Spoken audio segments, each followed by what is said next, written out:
Kybalion, a study of the Hermetic philosophy of ancient Egypt and Greece, by 3 initiates, narrated by Matthew Schmitz. The lips of wisdom are closed, except to the ears of understanding. Introduction. We take great pleasure in presenting to the attention of students and investigators of the secret doctrines this little work based upon the world-old Hermetic teachings. There has been so little written upon this subject, notwithstanding the countless references to the teachings and the many works upon occultism, that the many earnest searchers after the arcane truths will doubtless welcome the appearance of this present volume.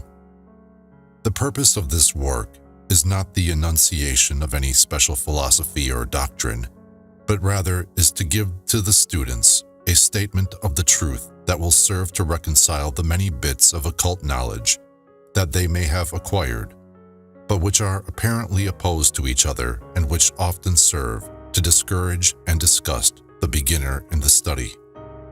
Our intent is not to erect a new temple of knowledge, but rather to place in the hands of the student a master key with which he may open the many inner doors in the temple of mystery through the main portals he has already entered.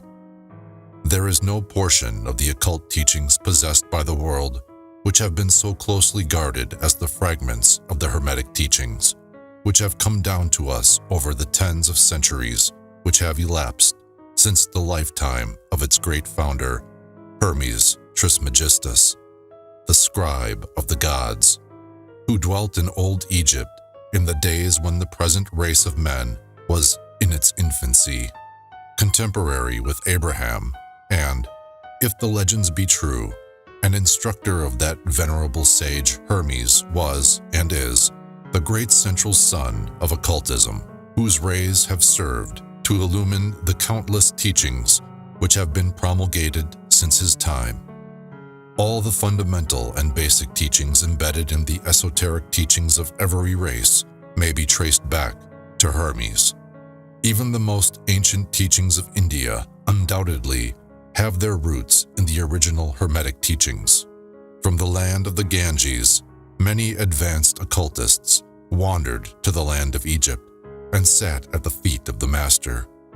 From him they obtained the master key, which explained and reconciled their divergent views, and thus the secret doctrine was firmly established. From other lands also came the learned ones, all of whom regarded Hermes as the master of masters, and his influence was so great that in spite of the many wanderings from the path on the part of the centuries of teachers in these different lands, there may still be found a certain basic resemblance and correspondence which underlies the many and often quite divergent theories entertained and taught by the occultists of these different lands today. The student of comparative religions will be able to perceive the influence of the Hermetic teachings in every religion worthy of the name, now known to man, whether it be a dead religion or one in full vigor in our own times. There is always certain correspondence in spite of the contradictory features, and the Hermetic teachings act as the great reconciler. The life work of Hermes seems to have been in the direction of planting the great seed truth, which has grown and blossomed in so many strange forms, rather than to establish a school of philosophy which would dominate the world's thought. But, nevertheless, the original truths taught by him have been kept intact in their original purity by a few men each age, who, refusing great numbers of half-developed students and followers, followed the Hermetic custom and reserved their truth for the few who were ready to comprehend and master it. From lip to ear, the truth has been handed down among the few. There have always been a few initiates in each generation in the various lands of the earth who kept alive the sacred flame of the Hermetic teachings, and such have always been willing to use their lamps to relight the lesser lamps of the outside world when the light of truth grew dim, and clouded by reason of neglect, and when the wicks became clogged with foreign matter, there were always a few to tend faithfully the altar of the truth, upon which was kept alight the perpetual lamp of wisdom. These men devoted their lives to the labor of love, which the poet has so well stated in his lines. "Oh, let not the flame die out, cherished age after age, in its dark cavern, in its holy temples cherished, fed by pure ministers of love, let not the flame die out." These men have never sought popular approval, nor numbers of followers. They are indifferent to these things, for they know how few there are in each generation who are ready for the truth, or who would recognize it if it were presented to them.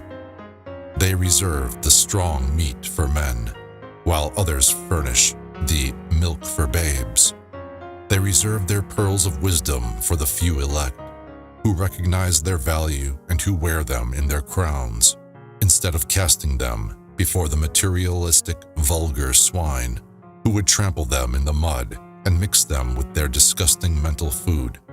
But still, these men have never forgotten or overlooked the original teachings of Hermes regarding the passing on of the words of truth to those ready to receive it, which teachings is stated in the Kybalion as follows: "Where fall the footsteps of the master, the ears of those ready for his teaching open wide." And again, "When the ears of the student are ready to hear, then cometh the lips to fill them with wisdom." But their customary attitude has always been strictly in accordance with the other Hermetic aphorism, also in the Kybalion: "The lips of wisdom are closed, except to the ears of understanding." There are those who have criticized this attitude of the Hermetists, and who have claimed that they did not manifest the proper spirit in their policy of seclusion and reticence.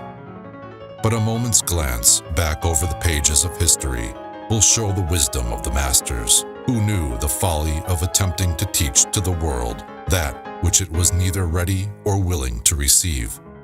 The Hermetists have never sought to be martyrs, and have instead sat silently aside with a pitying smile on their closed lips, while the heathen raged noisily about them, in their customary amusement of putting to death and torture the honest but misguided enthusiasts who imagined that they could force upon a race of barbarians the truth capable of being understood only by the elect who had advanced along the path.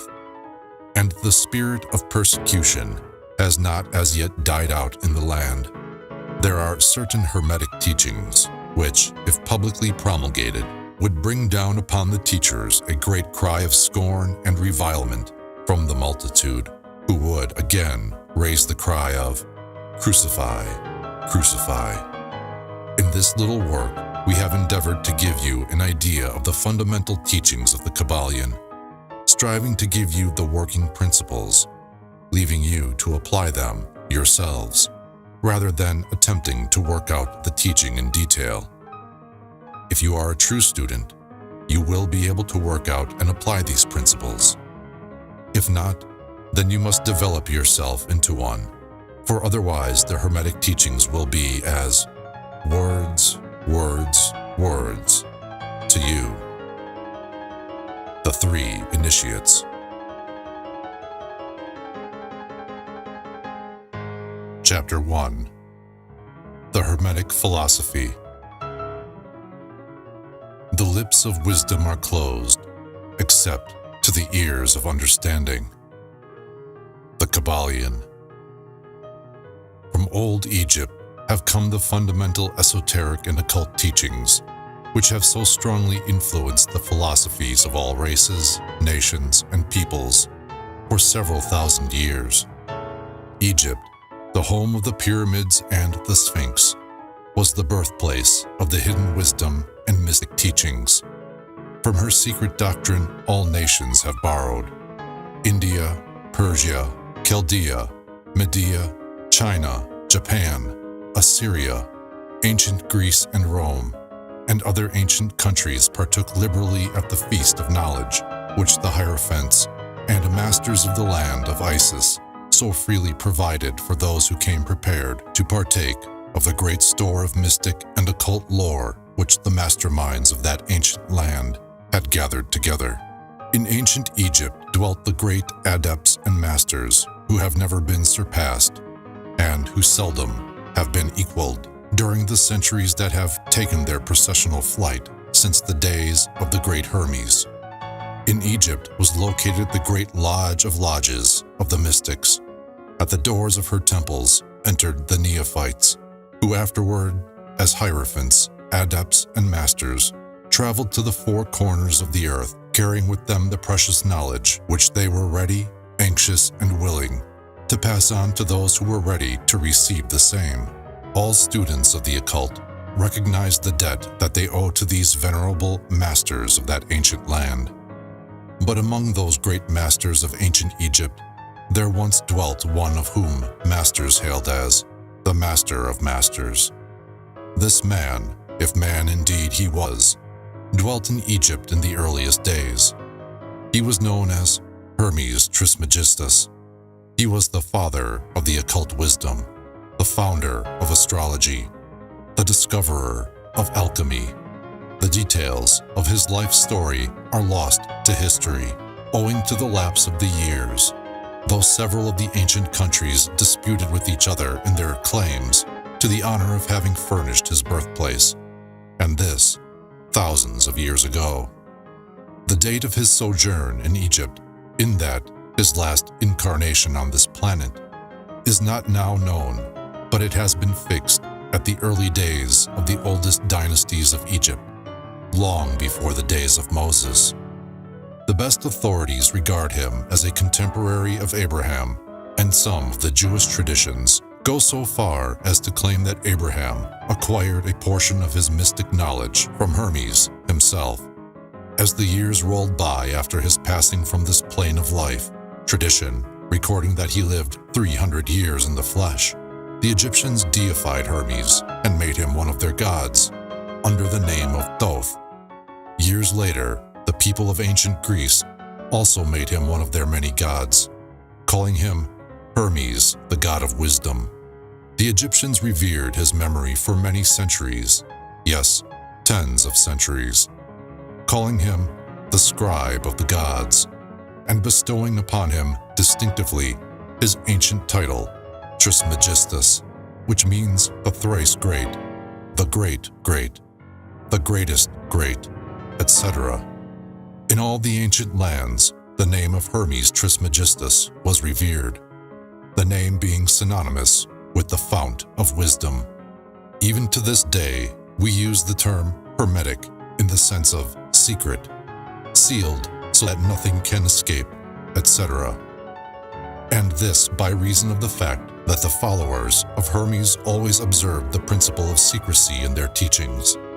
They did not believe in casting pearls before swine, but rather held to the teaching, milk for babes, meat for strong men, both of which maxims are familiar to readers of the Christian scriptures, but both of which had been used by the Egyptians for centuries before the Christian era. And this policy of careful dissemination of the truth has always characterized the Hermetics, even unto the present day. The Hermetic teachings are to be found in all lands, among all religions, but never identified with any particular country, nor with any particular religious sect. This is because of the warning of the ancient teachers against allowing the secret doctrine to become crystallized into a creed. The wisdom of this caution is apparent to all students of history.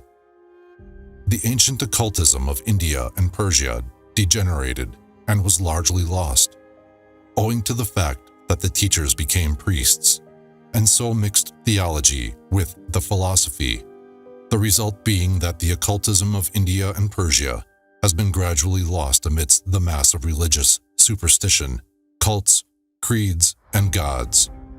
So it was with ancient Greece and Rome. So it was with the Hermetic teachings of the Gnostics and early Christians, which were lost at the time of Constantine, whose iron hand smothered philosophy with the blanket of theology, losing to the Christian Church that which was its very essence and spirit, and causing it to grope throughout several centuries before it found the way back to its ancient faith. The indications apparent to all careful observers in this 20th century being that the Church is now struggling to get back to its ancient mystic teachings. But there were always a few faithful souls who kept alive the flame, tending it carefully and not allowing its light to become extinguished. And thanks to these staunch hearts and fearless minds, we have the truth still with us. But it is not found in books to any great extent. It has been passed along from master to student, from initiate to hierophant, from lip to ear. When it was written down at all, its meaning was veiled in terms of alchemy and astrology, so that only those possessing the key could read it aright. This was made necessary in order to avoid the persecutions of the theologians of the Middle Ages, who fought the secret doctrine with fire and sword, stake, gibbet, and cross. Even to this day, there will be found but few reliable books on the Hermetic philosophy, although there are countless references to it in many books written on various phases of occultism. And yet the Hermetic philosophy is the only master key which will open all the doors of the occult teachings. In the early days, there was a compilation of certain basic Hermetic doctrines passed on from teacher to student, which was known as the Kybalion, the exact significance and meaning of the term having been lost for centuries.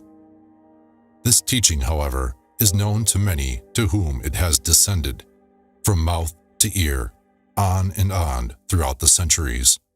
Its precepts have never been written down or printed, so far as we know. It was merely a collection of maxims, axioms, and precepts, which were non-understandable to outsiders, but which were readily understood by students after the axioms, maxims, and precepts had been explained and exemplified by the Hermetic initiates to their neophytes. These teachings really constituted the basic principles of the art of Hermetic alchemy, which, contrary to the general belief, dealt in the mastery of mental forces rather than the material elements, the transmutation of one kind of mental vibrations into others, instead of the changing of one kind of metal into another. The legends of the Philosopher's Stone, which would turn base metal into gold, was an allegory relating to Hermetic philosophy, readily understood by all students of true Hermeticism. In this little book, of which is the first lesson, we invite our students to examine into the Hermetic teachings as set forth in the Kybalion and as explained by ourselves, humble students of the teachings, who, while bearing the title of initiates, are still students at the feet of Hermes, the Master. We herein give you many of the maxims, axioms, and precepts of the Kybalion, accompanied by explanations and illustrations, which we deem likely to render the teachings more easily comprehended by the modern student, particularly as the original text is purposely veiled in obscure terms. The original maxims, axioms, and precepts of the Kybalion are printed herein in italics, the proper credit being given. Our own work is printed in the regular way, in the body of the work. We trust that the many students to whom we now offer this little work will derive as much benefit from the study of its pages as have the many who have gone on before, treading the same path to mastery throughout the centuries that have passed since the times of Hermes Trismegistus, the Master of Masters, the Great. In the words of the Kybalion, where fall the footsteps of the Master, the ears of those ready for his teaching open wide. The Kybalion. When the ears of the student are ready to hear, then cometh the lips to fill them with wisdom. The Kybalion. So that according to the teachings, the passage of this book to those ready for the instruction will attract the attention of such as are prepared to receive the teaching. And, likewise, when the pupil is ready to receive the truth then will this little book come to him or her. Such is the law. The Hermetic principle of cause and effect, in its aspect of the law of attraction, will bring lips and ear together, pupil and book in company. So mote it be. Chapter 2. The 7 Hermetic Principles. The principles of truth are 7. He who knows these, understandingly, possessed the magic key, before whose touch all the doors of the temple fly open. The Kybalion. The 7 Hermetic principles, upon which the entire Hermetic philosophy is based, are as follows. 1. The principle of mentalism. 2. The principle of correspondence. 3. The principle of vibration. 4. The principle of polarity. 5. The principle of rhythm. 6. The principle of cause and effect. 7. The principle of gender. These 7 principles will be discussed and explained as we proceed with these lessons. A short explanation of each, however, may as well be given at this point. 1. The principle of mentalism. The all is mind. The universe is mental. The Kybalion. This principle embodies the truth that all is mind. It explains that the all, which is the substantial reality underlying all the outward manifestations and appearances which we know under the terms of the material universe, the phenomena of life, matter, energy, and, in short, all that is apparent to our material senses, is spirit, which in itself is unknowable and undefinable, but which may be considered and thought of as an universal, infinite, living mind. It also explains that all the phenomenal world or universe is simply a mental creation of the all, subject to the laws of created things, and that the universe, as a whole, and in its parts or units, has its existence in the mind of the all, in which mind we live and move and have our being. This principle, by establishing the mental nature of the universe, easily explains all of the varied mental and psychic phenomena that occupy such a large portion of the public attention, and which, without such explanation, are non-understandable and defy scientific treatment. An understanding of this great Hermetic principle of mentalism enables the individual to readily grasp the laws of the mental universe, and to apply the same to his well-being and advancement. The Hermetic student is enabled to apply intelligently the great mental laws, instead of using them in a haphazard manner. With the master key in his possession, the student may unlock the many doors of the mental and psychic temple of knowledge, and enter the same freely and intelligently. This principle explains the true nature of energy, power, and matter, and why and how all these are subordinate to the mastery of mind. One of the old Hermetic masters wrote, long ages ago, "He who grasps the truth of the mental nature of the universe is well advanced on the path to mastery." And these words are as true today as at the time they were first written. Without this master key, mastery is impossible, and the student knocks in vain at the many doors of the temple. 2. The principle of correspondence. As above, so below. As below, so above. The Kybalion. This principle embodies the truth that there is always a correspondence between the laws and phenomena of the various planes of being and life. The old Hermetic axiom ran in these words: as above, so below; as below, so above. And the grasping of this principle gives one the means of solving many a dark paradox and hidden secret of nature. There are planes beyond our knowing, But when we apply the principle of correspondence to them, we are able to understand much that would otherwise be unknowable to us. This principle is of universal application and manifestation on the various planes of the material, mental, and spiritual universe. It is an universal law. The ancient Hermetists considered this principle as one of the most important mental instruments by which man was able to pry aside the obstacles which hid from view the unknown. Its use even tore aside the veil of Isis, to the extent that a glimpse of the face of the goddess might be caught. Just as a knowledge of the principles of geometry enables a man to measure distant suns and their movements while seated in his observatory, so a knowledge of the principle of correspondence enables man to reason intelligently from the known to the unknown. Studying the monad, he understands the archangel. 3. The principle of vibration. Nothing rests. Everything moves. Everything vibrates. The Kybalion. This principle embodies the truth that everything is in motion. Everything vibrates. Nothing is at rest. Facts which modern science endorses and which each new scientific discovery tends to verify. And yet this Hermetic principle was enunciated thousands of years ago by the masters of ancient Egypt. This principle explains that the differences between different manifestations of matter, energy, mind, and even spirit result largely from varying rates of vibration.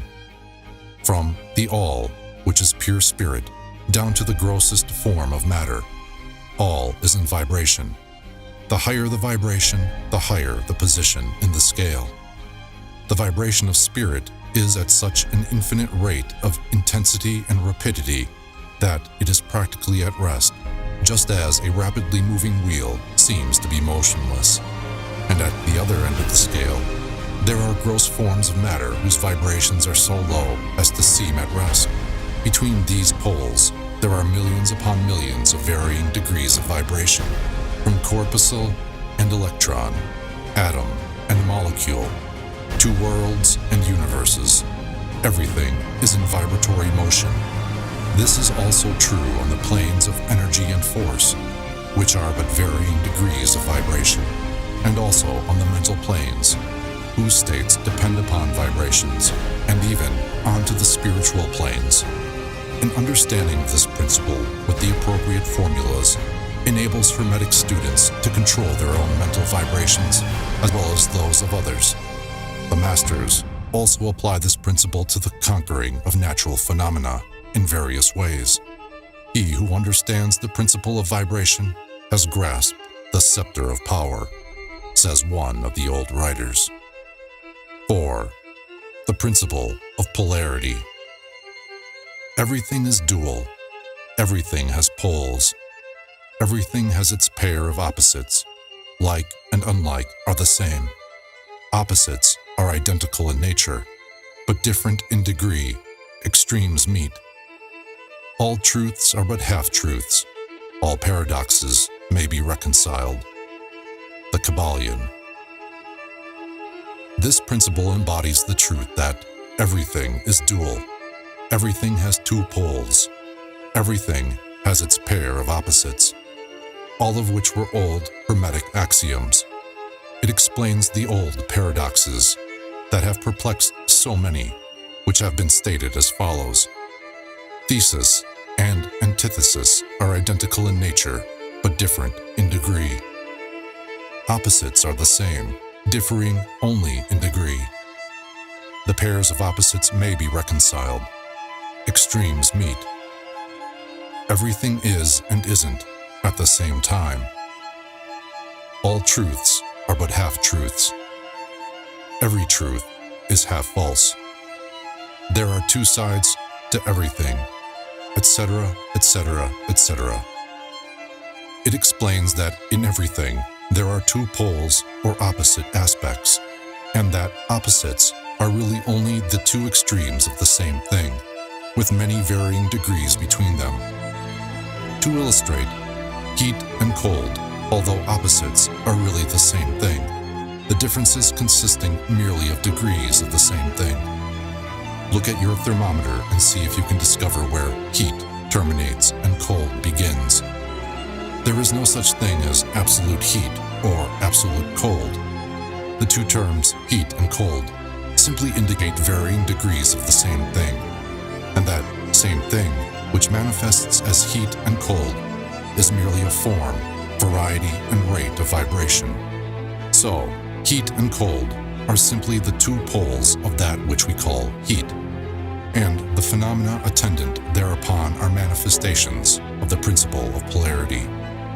The same principle manifests in the case of light and darkness, which are the same thing. The difference consisting of varying degrees between the two poles of the phenomena. Where does darkness leave off and light begin? What is the difference between large and small, between hard and soft, between black and white, between sharp and dull, between noise and quiet, between high and low, between positive and negative? The principle of polarity explains these paradoxes, and no other principle can supersede it. The same principle operates on the mental plane. Let us take a radical and extreme example, that of love and hate. Two mental states apparently totally different, and yet there are degrees of hate and degrees of love, and a middle point in which we use the terms like or dislike, which shade into each other so gradually that sometimes we are at a loss to know whether we like or dislike, or neither, and all are simply degrees of the same thing, as you will see, if you will but think a moment. And more than this, and considered of more importance by the Hermetists, it is possible to change the vibrations of hate to the vibrations of love in one's own mind and in the minds of others. Many of you who read these lines have had personal experiences of the involuntary rapid transition from love to hate, and the reverse, in your own case and that of others, and you will therefore realize the possibility of this being accomplished by the use of the will, by means of the Hermetic formulas. Good and evil are but the poles of the same thing, and the Hermetist understands the art of transmuting evil into good, by means of an application of the principle of polarity. In short, the art of polarization becomes a phase of mental alchemy, known and practiced by the ancient and modern Hermetic masters. An understanding of the principle will enable one to change his own polarity, as well as that of others, if he will devote the time and study necessary to master the art. 5. The principle of rhythm. Everything flows out and in. Everything has its tides. All things rise and fall. The pendulum swing manifests in everything. The measure of the swing to the right is the measure of the swing to the left. Rhythm compensates. The Kybalion. This principle embodies the truth that in everything there is manifested a measured motion, to and fro, a flow and inflow, a swing backward and forward, a pendulum-like movement, a tide-like ebb and flow, a high tide and low tide. Between the two poles which exist in accordance with the principle of polarity described a moment ago, there is always an action and a reaction, an advance and a retreat, a rising and a sinking. This is in the affairs of the universe, suns, worlds, men, animals, mind, energy, and matter. This law is manifest in the creation and destruction of worlds, in the rise and fall of nations, in the life of all things, and finally, in the mental states of man. And it is with this latter that the Hermetists find the understanding of the principle most important. The Hermetists have grasped this principle, finding its universal application, and have also discovered certain means to overcome its effects in themselves by the use of the appropriate formulas and methods. They apply the mental law of neutralization. They cannot annul the principle or cause it to cease its operation. but they have learned how to escape its effects upon themselves to a certain degree, depending upon the mastery of the principle. They have learned how to use it instead of being used by it. In this and similar methods consists the art of the Hermetists. The master of Hermetics polarizes himself at the point at which he desires to rest, and then neutralizes the rhythmic swing of the pendulum, which would tend to carry him to the other pole. All individuals who have attained any degree of self-mastery do this to a certain degree, more or less unconsciously, but the master does this consciously and by the use of his will, and attains a degree of poise and mental firmness almost impossible of belief on the part of the masses who are swung backward and forward like a pendulum. This principle and that of polarity have been closely studied by the Hermetists, and the methods of counteracting, neutralizing, and using them form an important part of the Hermetic mental alchemy. 6. The principle of cause and effect. Every cause has its effect. Every effect has its cause. Everything happens according to law. Chance is but a name for law not recognized. There are many planes of causation, but nothing escapes the law. The Kybalion. This principle embodies the fact that there is a cause for every effect, an effect from every cause. It explains that everything happens according to law, that nothing ever merely happens, that there is no such thing as chance, that while there are various planes of cause and effect, the higher dominating the lower planes, still nothing ever entirely escapes the law. The Hermetists understand the art and methods of rising above the ordinary plane of cause and effect to a certain degree, and by mentally rising to a higher plane, they become causers instead of effects. The masses of people are carried along, obedient to environment, the wills and desires of others stronger than themselves, heredity, suggestion, and other outward causes moving about them like pawns on the chessboard of life. But the masters, rising to the plane above, dominate their moods, characters, qualities, and powers, as well as the environment surrounding them, and become movers instead of pawns. They help to play the game of life instead of being played and moved about by other wills and environment. They use the principle instead of being its tools. The masters obey the causation of the higher planes, but they help to rule on their own plane. In this statement, there is considered a wealth of Hermetic knowledge. Let him read who can. 7. The principle of gender. Gender is in everything. Everything has its masculine and feminine principles. Gender manifests on all planes. The Kybalion. This principle embodies the truth that there is gender manifested in everything, the masculine and feminine principles ever at work. This is true not only of the physical plane, but of the mental and even the spiritual planes. On the physical plane, the principle manifests as sex. On the higher planes, it takes higher forms, but the principle is ever the same. No creation, physical, mental, or spiritual, is possible without this principle. An understanding of its laws will throw light on many a subject that has perplexed the minds of men.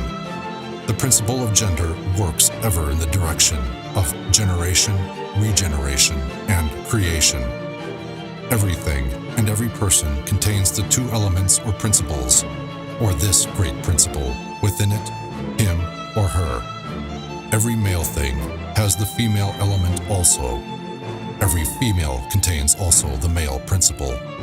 If you would understand the philosophy of mental and spiritual creation, generation, and regeneration, you must understand and study this Hermetic principle. It contains the solution of many mysteries of life. We caution you that this principle has no reference to the many base, pernicious, and degrading lustful theories, teachings, and practices which are taught under fanciful titles and which are a prostitution of the great natural principle of gender.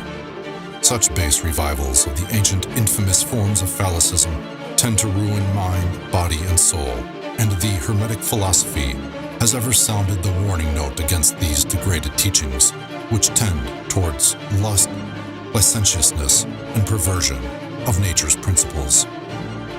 If you seek such teachings, you must go elsewhere for them. Hermeticism contains nothing for you along these lines. To the pure, all things are pure. To the base, all things are base. Chapter 3. Mental Transmutation. Mind, as well as metals and elements, may be transmuted from state to state, degree to degree, condition to condition, pole to pole, vibration to vibration. True Hermetic transmutation is a mental art. The Kybalion. As we have stated, the Hermetists were the original alchemists, astrologers, and psychologists, Hermes having been the founder of these schools of thought. From astrology has grown modern astronomy. From alchemy has grown modern chemistry. From the mystic psychology has grown the modern psychology of the schools.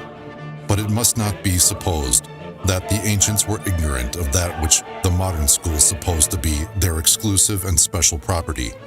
The records engraved on the stones of ancient Egypt show conclusively that the ancients had a full comprehensive knowledge of astronomy, the very building of the pyramids showing the connection between their design and the study of astronomical science.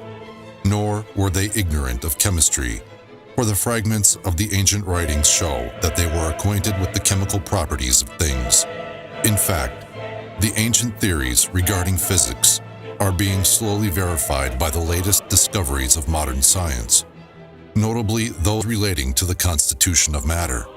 Nor must it be supposed that they were ignorant of the so-called modern discoveries in psychology. On the contrary, the Egyptians were especially skilled in the science of psychology, particularly in the branches that the modern schools ignore, but which, nevertheless, are being uncovered under the name of psychic science, which is perplexing the psychologists of today and making them reluctantly admit that there may be something in it after all. The truth is that beneath the material chemistry, astronomy, and psychology, that is, the psychology in its phase of brain action, the ancients possessed a knowledge of transcendental astronomy, called astrology, of transcendental chemistry, called alchemy, of transcendental psychology, called mystic psychology. They possessed the inner knowledge as well as the outer knowledge, the latter alone being possessed by modern scientists. Among the many secret branches of knowledge possessed by the Hermetists was that known as mental transmutation, which forms the subject matter of this lesson. Transmutation is a term usually employed to designate the ancient art of the transmutation of metals, particularly of the base metals into gold. The word transmute means to change from one nature, form, or substance into another, to transform. Webster. And accordingly, mental transmutation means the art of changing and transforming mental states, forms, and conditions into others. So you may see that mental transmutation is the art of mental chemistry, if you like the term, a form of practical mystic psychology. But this means far more than appears on the surface. Transmutation, alchemy, or chemistry on the mental plane is important enough in its effects, to be sure, and if the art stopped there, it would still be one of the most important branches of study known to man. But this is only the beginning. Let us see why. The first of the 7 Hermetic principles is the principle of mentalism, the axiom of which is, the all is mind, the universe is mental, which means that the underlying reality of the universe is mind, and the universe itself is mental, that is, existing in the mind of the all. We shall consider this principle in succeeding lessons, But let us see the effect of the principle if it be assumed to be true. If the universe is mental in its nature, then mental transmutation must be the art of changing the conditions of the universe along the lines of matter, force, and mind. So you see, therefore, that mental transmutation is really the magic of which the ancient writers had so much to say in their mystical works, and about which they gave so few practical instructions. If all be mental, then the art which enables one to transmute mental conditions must render the master the controller of material conditions as well as those ordinarily called mental.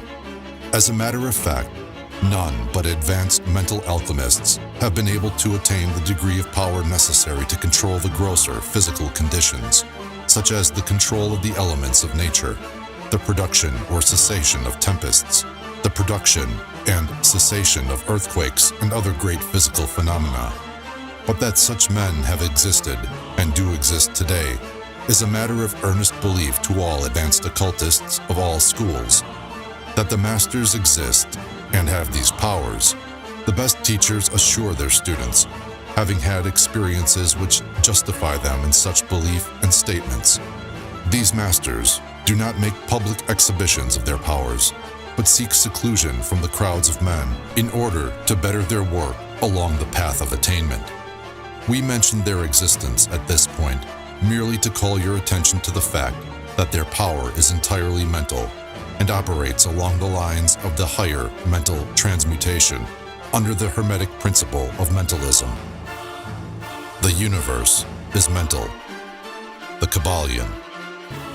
But students and hermetists of lesser degree than masters, the initiates and teachers, are able to freely work along the mental plane in mental transmutation.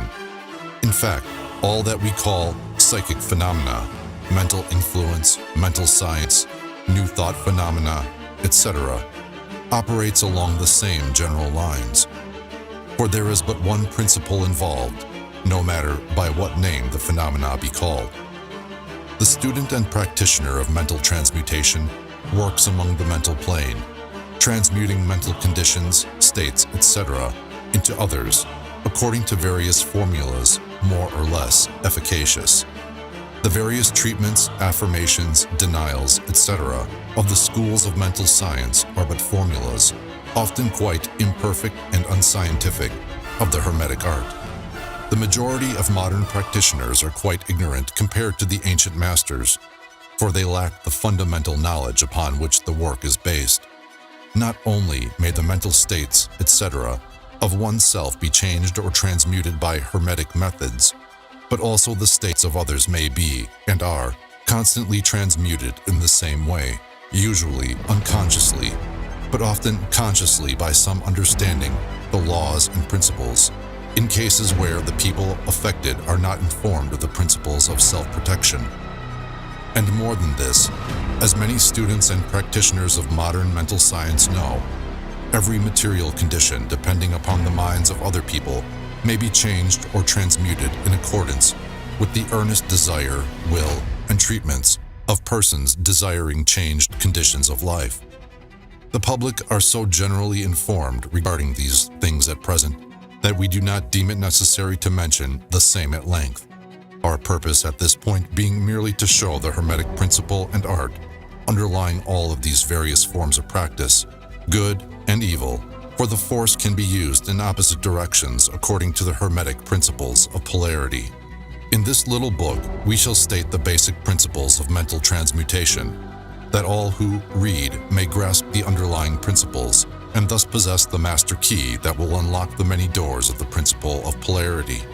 We shall now proceed to a consideration of the first of the Hermetic 7 principles, the principle of mentalism, in which is explained the truth that the all is mind, the universe is mental, in the words of the Kybalion.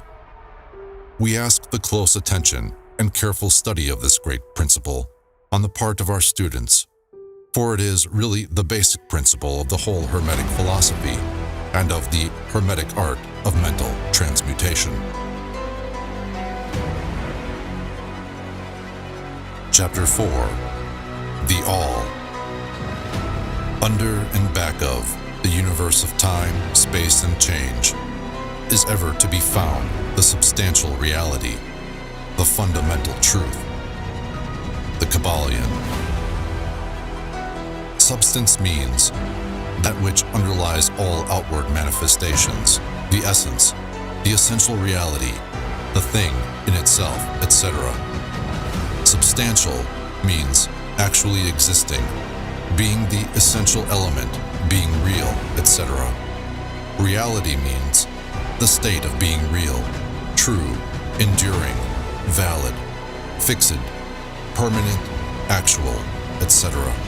Under and behind all outward appearances or manifestations, there must always be a substantial reality. This is the law. Man, considering the universe, of which he is a unit, sees nothing but change in matter, forces, and mental states. He sees that nothing really is, but that everything is becoming and changing. Nothing stands still. Everything is being born, growing, dying. The very instant a thing reaches its height, it begins to decline. The law of rhythm is in constant operation. There is no reality, enduring quality, fixity, or substantiality in anything. Nothing is permanent but change. He sees all things evolving from other things and resolving into other things. Constant action and reaction, inflow and outflow, building up and tearing down, creation and destruction, birth, growth, and death. Nothing endures but change. And if he be a thinking man, he realizes that all of these changing things must be but outward appearances or manifestations of some underlying power, some substantial reality. All thinkers in all lands and in all times have assumed the necessity for postulating the existence of this substantial reality. All philosophies worthy of the name have been based upon this thought. Men have given to this substantial reality many names. Some have called it by the name of deity under many titles. Others have called it the infinite and eternal energy. Others have tried to call it matter, but all have acknowledged its existence. It is self-evident. It needs no argument. In these lessons, we have followed the example of some of the world's greatest thinkers, both ancient and modern, the Hermetic masters, and have called this underlying power, this substantial reality, by the Hermetic name of the All, which term we consider the most comprehensive of the many terms applied by man to that which transcends names and terms. We accept and teach the view of the great Hermetic thinkers of all times, as well as of those illumined souls who have reached higher planes of being, both of whom assert that the inner nature of the All is unknowable. This must be so, for naught, by the All itself, can comprehend its own nature and being. The Hermetists believe and teach that the All, in itself, is and must ever be unknowable. They regard all the theories, guesses, and speculations of the theologians and metaphysicians regarding the inner nature of the All as but the childish efforts of mortal minds to grasp the secret of the infinite. Such efforts have always failed and will always fail, from the very nature of the task.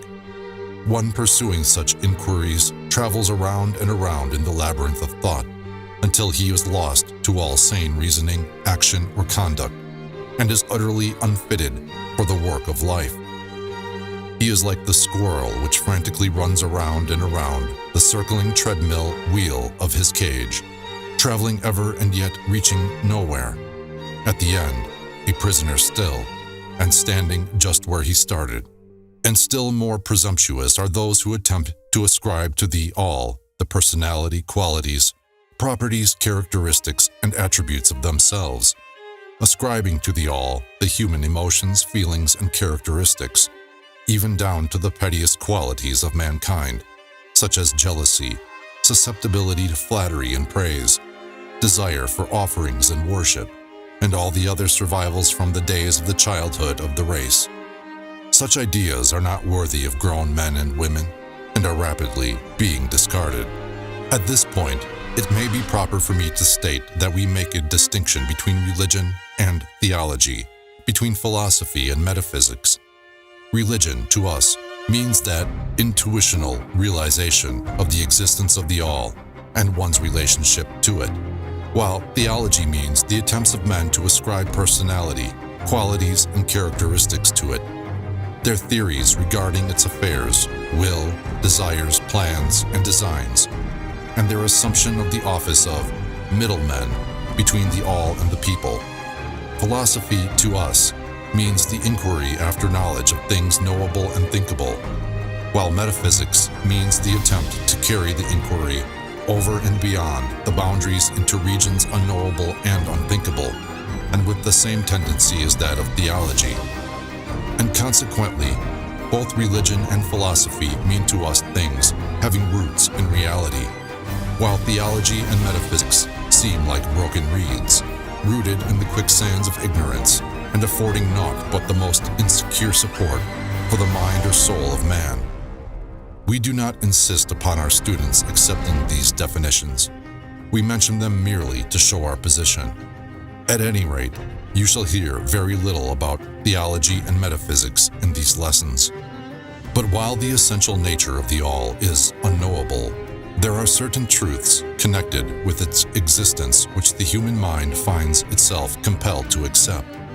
And an examination of these reports from a proper subject of inquiry, particularly as they agree with the reports of the illumined on higher planes, and to this inquiry we now invite you. That which is the fundamental truth, the substantial reality, is beyond true naming, but the wise men call it the all, the Kybalion. In its essence, the all is unknowable, the Kybalion. But the report of reason must be hospitably received and treated with respect, the Kybalion. The human reason, whose reports we must accept so long as we think at all, informs us as following regarding the all, and that without attempting to remove the veil of the unknowable. 1. The all must be all that really is. There can be nothing existing outside of the all, else the all would not be the all. 2. The all must be infinite, for there is nothing else to define, confine, bound, limit, or restrict the all. It must be infinite in time, or eternal. It must have always continuously existed, for there is nothing else to have ever created it, and something can never evolve from nothing. And if it had ever not been, even for a moment, it would not be now. It must continuously exist forever, for there is nothing to destroy it, and it can never not be, even for a moment, because something can never become nothing. It must be infinite in space. It must be everywhere, for there is no place outside of the all. It cannot be otherwise than continuous in space, without break, cessation, separation, or interruption, for there is nothing to break, separate, or interrupt its continuity, and nothing with which to fill in the gaps. It must be infinite in power, or absolute, for there is nothing to limit, restrict, restrain, confine, disturb, or condition it. It is subject to no other power, for there is no other power. 3. The all must be immutable or not subject to change in its real nature, for there is nothing to work changes upon it, nothing into which it could change, nor from which it could have changed. It cannot be added to, nor subtracted from, increased nor diminished, nor become greater or lesser in any respect whatsoever. It must have always been, and must always remain, just what it is now, the all. There has never been, is not now, and never will be, anything else into which it can change. The all, being infinite, absolute, eternal, and unchangeable, it must follow that anything finite, changeable, fleeting, and conditioned cannot be the all. And as there is nothing outside of the all, in reality, then any and all such finite things must be as nothing in reality. Now do not become befogged nor frightened. We are not trying to lead you into the Christian Science field under cover of Hermetic philosophy. There is a reconciliation of this apparently contradictory state of affairs. Be patient. We will reach it in time. We see around us that which is called matter, which foundations for all forms. Is the all merely matter? Not at all. Matter cannot manifest life or mind. And as life and mind are manifested in the universe, the all cannot be matter, for nothing rises higher than its own source. Nothing is ever manifested in an effect that is not in the cause. Nothing is evolved as a consequent that is not involved as an antecedent. And then, modern science informs us that there is really no such thing as matter, that what we call matter is merely interrupted energy or force. That is, energy or force at a low rate of vibration. As a recent writer has said, matter has melted into mystery. Even material science has abandoned the theory of matter and now rests on the basis of energy. Then is the all mere energy or force? Not energy or force as the materialists use the terms, for their energy and force are blind, mechanical things, devoid of life or mind. Life and mind can never evolve from blind energy or force, for the reason given a moment ago. Nothing can rise higher than its source. Nothing is evolved unless it is involved. Nothing manifests in the effect unless it is in the cause. And so the all cannot be mere energy or force, for if it were, then there would be no such things as life and mind in existence. And we know better than that, for we are alive and using mind to consider this very question. And so are those who claim that energy or force is everything. What is there then, higher than matter or energy, that we know to be existent in the universe? Life and mind. Life and mind in all their varying degrees of unfoldment. Then, you ask, do you mean to tell us that the all is life and mind? Yes and no is our answer. If you mean life and mind, as we poor petty mortals know them, we say no. The all is not that. But what kind of life and mind do you mean, you ask? The answer is living mind, as far above that which mortals know by those words, as life and mind are higher than mechanical forces, or matter. Infinite living mind as compared to finite life and mind. We mean that which the illumined souls mean when they reverently pronounce the word spirit. The all is infinite living mind. The illumined call it spirit.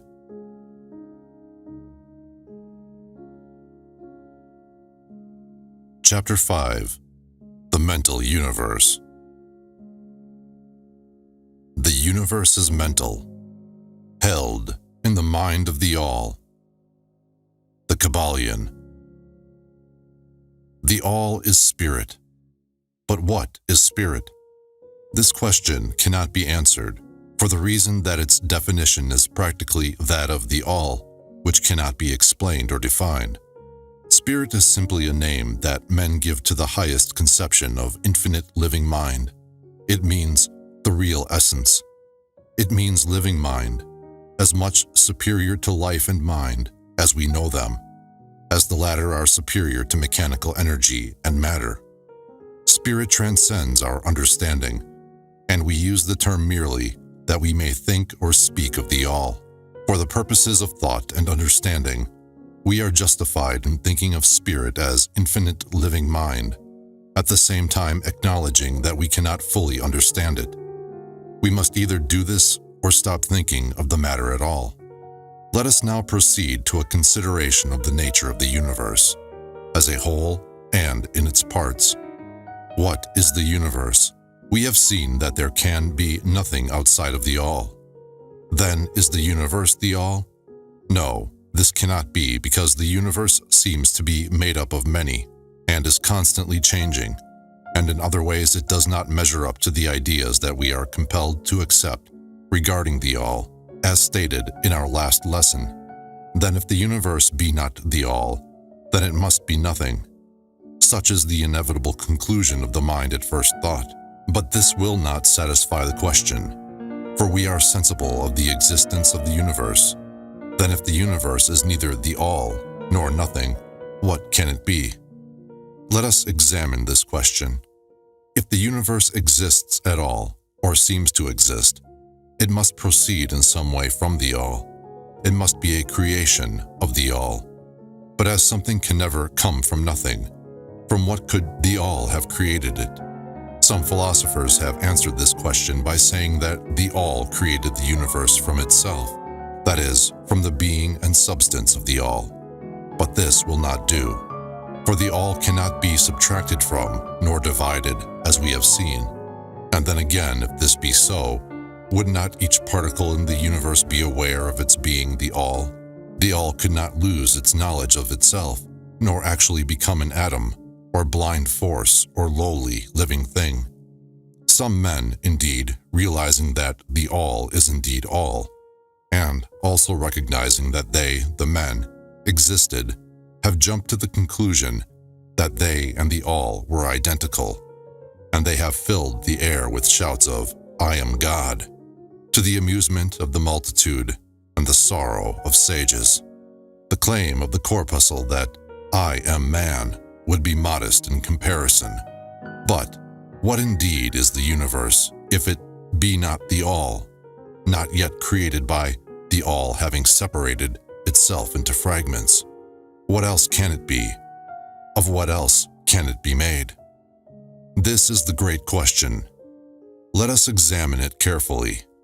We find here that the principle of correspondence, see Lesson 1, comes to our aid here. The old Hermetic axiom, as above, so below, may be pressed into service at this point. Let us endeavor to get a glimpse of the workings on higher planes by examining those on our own. The principle of correspondence must apply to this as well as to other problems. Let us see, on his own plane of being, how does man create? Well, first he may create by making something out of outside materials. But this will not do, for there are no materials outside of the all with which it may create. Well, then secondly, man procreates or reproduces his kind by the process of begetting, which is self-multiplication, accomplished by transferring a portion of his substance to his offspring. But this will not do, because the all cannot transfer or subtract a portion of itself, nor can it reproduce or multiply itself. In the first place, there would be a taking away, and in the second case, a multiplication or addition to the all, both thoughts being an absurdity. Is there no third way in which man creates? Yes, there is. He creates mentally, and in so doing, he uses no outside materials, nor does he reproduce himself, and yet his spirit pervades the mental creation. Following the principle of correspondence, we are justified in considering that the all creates the universe mentally, in a manner akin to the process whereby man creates mental images. And here is where the report of reason tallies precisely with the report of the illumined, as shown by their teachings and writings. Such are the teachings of the wise men. Such was the teaching of Hermes. The all can create in no other way except mentally, without either using material, and there is none to use, or else reproducing itself, which is also impossible. There is no escape from this conclusion of the reason, which, as we have said, agrees with the highest teachings of the illumined. Just as you, student, may create a universe of your own in your mentality, so does the all create universes in its own mentality. But your universe is the mental creation of a finite mind, whereas that of the all is the creation of an infinite. The two are similar in kind, but definitely different in degree. We shall examine more closely into the process of creation and manifestation as we proceed, but this is the point to fix in your minds at this stage. The universe, and all it contains, is a mental creation of the all. Verily, indeed, all is mind. The all creates, in its infinite mind, countless universes, which exist for aeons of time. And yet, to the all, the creation, development, decline, and death of a million universes is as the time of the twinkling of an eye. The Kybalion. The infinite mind of the all is the womb of universes. The Kybalion. The principle of gender, see Lesson 1 and other lessons to follow, is manifested on all planes of life, material, mental, and spiritual. But, as we have said before, gender does not mean sex. Sex is merely a material manifestation of gender. Gender means relating to generation or creation, and whenever anything is generated or created, on any plane, the principle of gender must be manifested. And this is true even in the creation of universes. Now, do not jump to the conclusion that we are teaching that there is a male and female God or creator. That idea is merely a distortion of the ancient teachings on the subject. The true teaching is that the all in itself is above gender, as it is above every other law, including those of time and space. It is the law from which the laws proceed, and it is not subject to them. But when the all manifests on the plane of generation or creation, then it acts according to law and principle, for it is moving on a lower plane of being, and consequently it manifests the principle of gender in its masculine and feminine aspects, on the mental plane, of course. This idea may seem startling to some of you who hear it for the first time, but you have all really passively accepted it in your everyday conceptions. You speak of the fatherhood of God and the motherhood of nature, of God, the divine Father, and nature, the universal mother, and have thus instinctively acknowledged the principle of gender in the universe. Is this not so? But the Hermetic teaching does not imply a real duality. The all is one. The two aspects are merely aspects of manifestation. The teaching is that the masculine principle manifested by the all stands, in a way, apart from the actual mental creation of the universe. It projects its will toward the feminine principle, which may be called nature, whereupon the latter begins the actual work of the evolution of the universe, from simple centers of activity on to man, and then on and on still higher, all according to well-established and firmly enforced laws of nature. If you prefer the old figures of thought, you may think of the masculine principle as God, the Father, and of the feminine principle as nature, the universal mother, from whose womb all things have been born. This is more than a mere poetic figure of speech. It is an idea of the actual process of the creation of the universe. But always remember that the all is but one, and that in its infinite mind, the universe is generated, created, and exists. It may help you to get the proper idea if you will apply the law of correspondence to yourself and your own mind. You know that the part of you which you call I, in a sense, stands apart and witnesses the creation of mental images in your own mind. The part of your mind in which the mental generation is accomplished may be called the me, in distinction from the I, which stands apart and witnesses and examines the thoughts, ideas, and images of the me. As above, so below, remember, and the phenomena of one plane may be employed to solve the riddles of higher or lower planes. Is it any wonder that you, the child, feel that instinctive reverence for the all, which feeling we call religion, that respect and reverence for the Father mind? Is it any wonder that, when you consider the works and wonders of nature, you are overcome with a mighty feeling which has its roots away down in your inmost being? It is the mother mind that you are pressing close up to, like a babe to the breast. Do not make the mistake of supposing that the little world you see around you, the earth, which is a mere grain of dust in the universe, is the universe itself. There are millions upon millions of such worlds, and greater. And there are millions of such universes in existence within the infinite mind of the all. And even in our own little solar system, there are regions and planes of life far higher than ours, and beings compared to which we earthbound mortals are as the slimy life forms that dwell on the ocean's bed when compared to man. There are beings with powers and attributes higher than man has ever dreamed of the gods possessing, and yet these beings were once as you, and still lower, and you will be even as they, and still higher in time. For such is the destiny of man as reported by the illumined. And death is not real, even in the relative sense. It is but birth to a new life, and you shall go on and on and on to higher and still higher planes of life, for aeons upon aeons of time. The universe is your home, and you shall explore its farthest recesses before the end of time. You are dwelling in the infinite mind of the All, and your possibilities and opportunities are infinite, both in time and space, and at the end of the grand cycle of aeons, when the All shall draw back into itself all of its creations, you will go gladly, for you will then be able to know the whole truth of being at one with the All.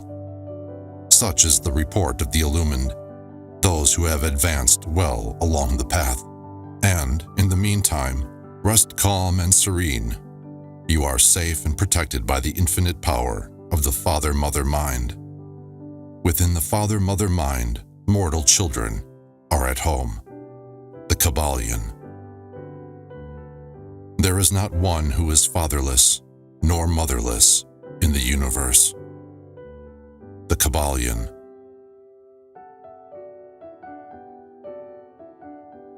Chapter 6. The Divine Paradox.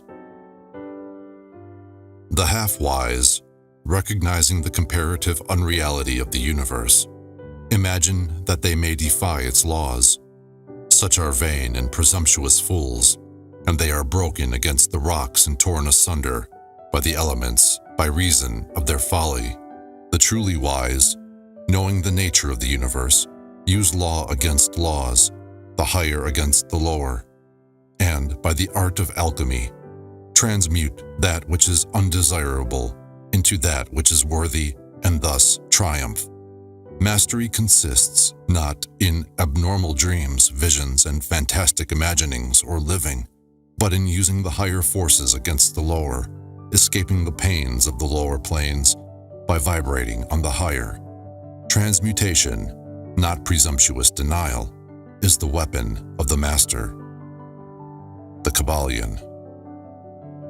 This is the paradox of the universe, resulting from the principle of polarity, which manifests when the All begins to create.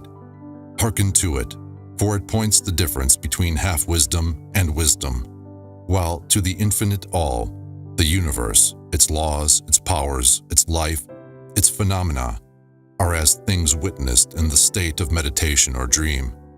Yet to all that is finite, the universe must be treated as real, and life and action and thought must be based thereupon accordingly, although with an ever-understanding of the higher truth, each according to its own plane and laws.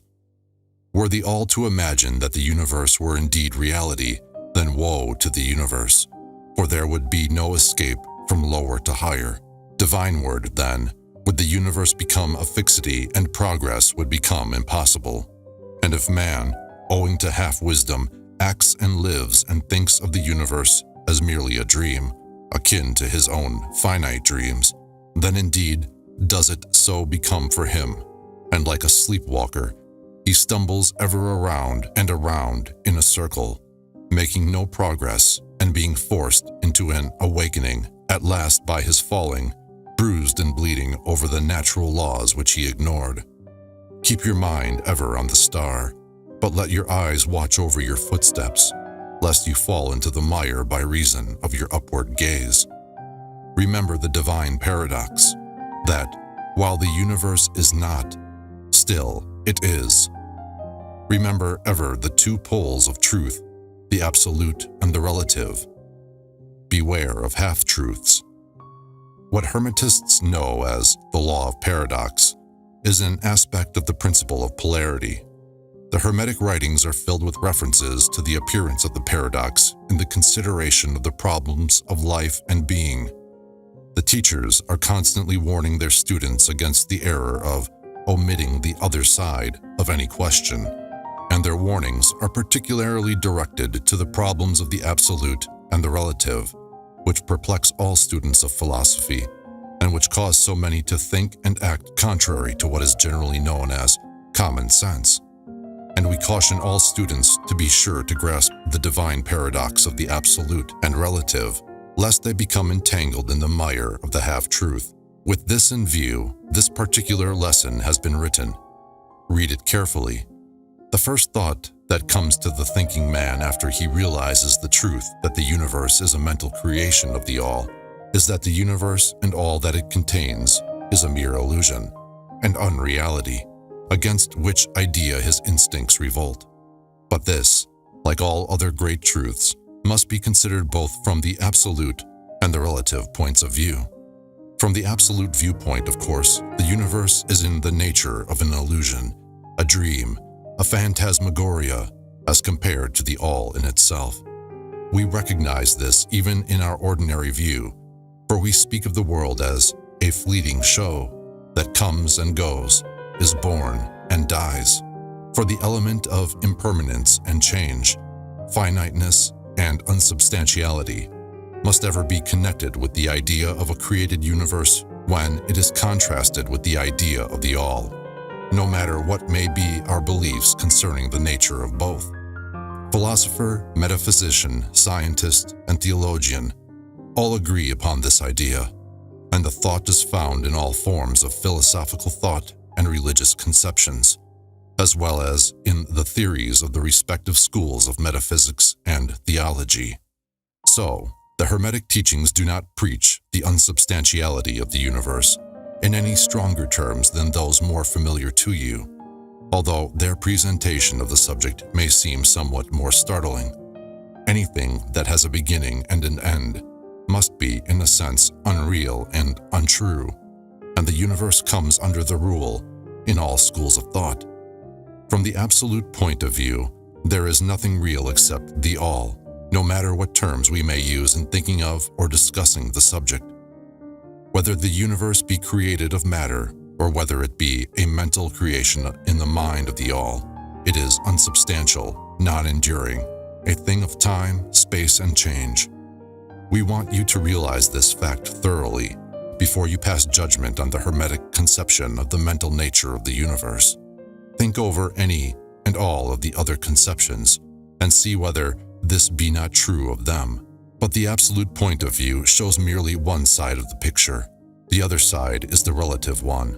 Absolute truth has been defined as things as the mind of God knows them, while relative truth is things as the highest reason of man understands them. And so, while to the all the universe must be unreal and illusionary, a mere dream or result of meditation, nevertheless, to the finite minds forming a part of that universe and viewing it through mortal faculties, the universe is very real indeed, and must be so considered. In recognizing the absolute view, we must not make the mistake of ignoring or denying the facts and phenomena of the universe as they present themselves to our mortal faculties. We are not the all, remember. To take familiar illustrations, we all recognize the fact that matter exists to our senses. We will fare badly if we do not. And yet, even our finite minds understand the scientific dictum that there is no such thing as matter from a scientific point of view. That which we call matter is held to be merely an aggregation of atoms, which atoms themselves are merely a grouping of units of force called electrons or ions, vibrating and in constant circular motion. We kick a stone and we feel the impact. It seems to be real, notwithstanding that we know it to be merely what we have stated above. But remember that our foot, which feels the impact by means of our brains, is likewise matter, so constituted of electrons, and for that matter, so are our brains. And, at the best, if it were not by reason of our mind, we would not know the foot or stone at all. Then again, the ideal of the artist or sculptor which he is endeavoring to reproduce in stone or on canvas, seems very real to him. So do the characters in the mind of the author or dramatist, which he seeks to express so that others may recognize them. And if this be true in the case of our finite minds, what must be the degree of reality in the mental images created in the mind of the infinite? Oh friends, this universe of mentality is very real indeed. It is the only one we can ever know, though we rise from plane to plane, higher and higher in it. To know it otherwise, but actual experience, we must be the all itself. It is true that the higher we rise in the scale, the nearer to the mind of the Father we reach, the more apparent becomes the illusory nature of finite things, but not until the all finally withdraws us into itself does the vision actually vanish. So, we need not dwell upon the feature of illusion. Rather, let us, recognizing the real nature of the universe, seek to understand its mental laws and endeavor to use them to the best effect in our upward progress through life, as we travel from plane to plane of being. The laws of the universe are nonetheless iron laws because of the mental nature. All except the all are bound by them. What is in the infinite mind of the all is real, in a degree second only to that reality itself, which is vested in the nature of the all. So, do not feel insecure or afraid. We are all held firmly in the finite mind of the all, and there is naught to hurt us or for us to fear. There is no power outside of the all to affect us. So we may rest calm and secure. There is a world of comfort and security in this realization when once attained. Then calm and peaceful do we sleep, rocked in the cradle of the deep, resting safely on the bosom of the ocean of infinite mind, which is the all. In the all, indeed, do we live and move and have our being. Matter is nonetheless matter to us, while we dwell on the plane of matter, although we know it to be merely an aggregation of electrons or particles of force vibrating rapidly and gyrating around each other in the formations of atoms, the atoms in turn vibrating and gyrating, forming molecules, which latter in turn form larger masses of matter. Nor does matter become less matter when we follow the inquiry still further and learn from the Hermetic teachings that the force, of which the electrons are but units, is merely a manifestation of the mind of the all, and like all else in the universe, is purely mental in its nature. While on the plane of matter, we must recognize its phenomena. We may control matter, as all masters of higher or lesser degree do, but we do so by applying the higher forces. We commit a folly when we attempt to deny the existence of matter in the relative aspect. We may deny its mastery over us, and rightly so, but we should not attempt to ignore it in its relative aspect, at least so long as we dwell upon its plane. Nor do the laws of nature become less constant or effective when we know them, likewise to be merely mental creations. They are in full effect on the various planes. We overcome the lower laws by applying still higher ones, and in this way only. But we cannot escape law or rise above it entirely. Nothing but the all can escape law, and that because the all is law itself, from which all laws emerge. The most advanced masters may acquire the powers usually attributed to the gods of men, and there are countless ranks of being in the great hierarchy of life, whose being and power transcends even that of the highest masters among men to a degree unthinkable by mortals.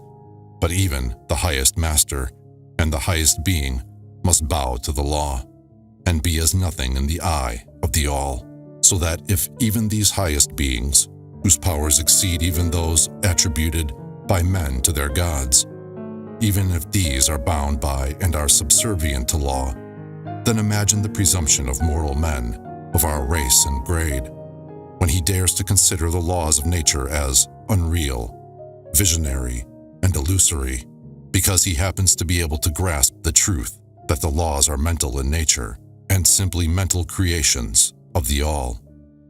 Those laws which the All intends to be governing laws are not to be defied or argued away. So long as the universe endures, will they endure. For the universe exists by virtue of these laws, which form its framework and which hold it together. The Hermetic principle of mentalism, while explaining the true nature of the universe upon the principle that all is mental, does not change the scientific conceptions of the universe, life, or evolution. In fact, science merely corroborates the Hermetic teachings. The latter merely teaches that the nature of the universe is mental, while modern science has taught that it is material, or, of late, that it is energy at the last analysis. The Hermetic teachings have no fault to find with Herbert Spencer's basic principle, which postulates the existence of an infinite and eternal energy from which all things proceed.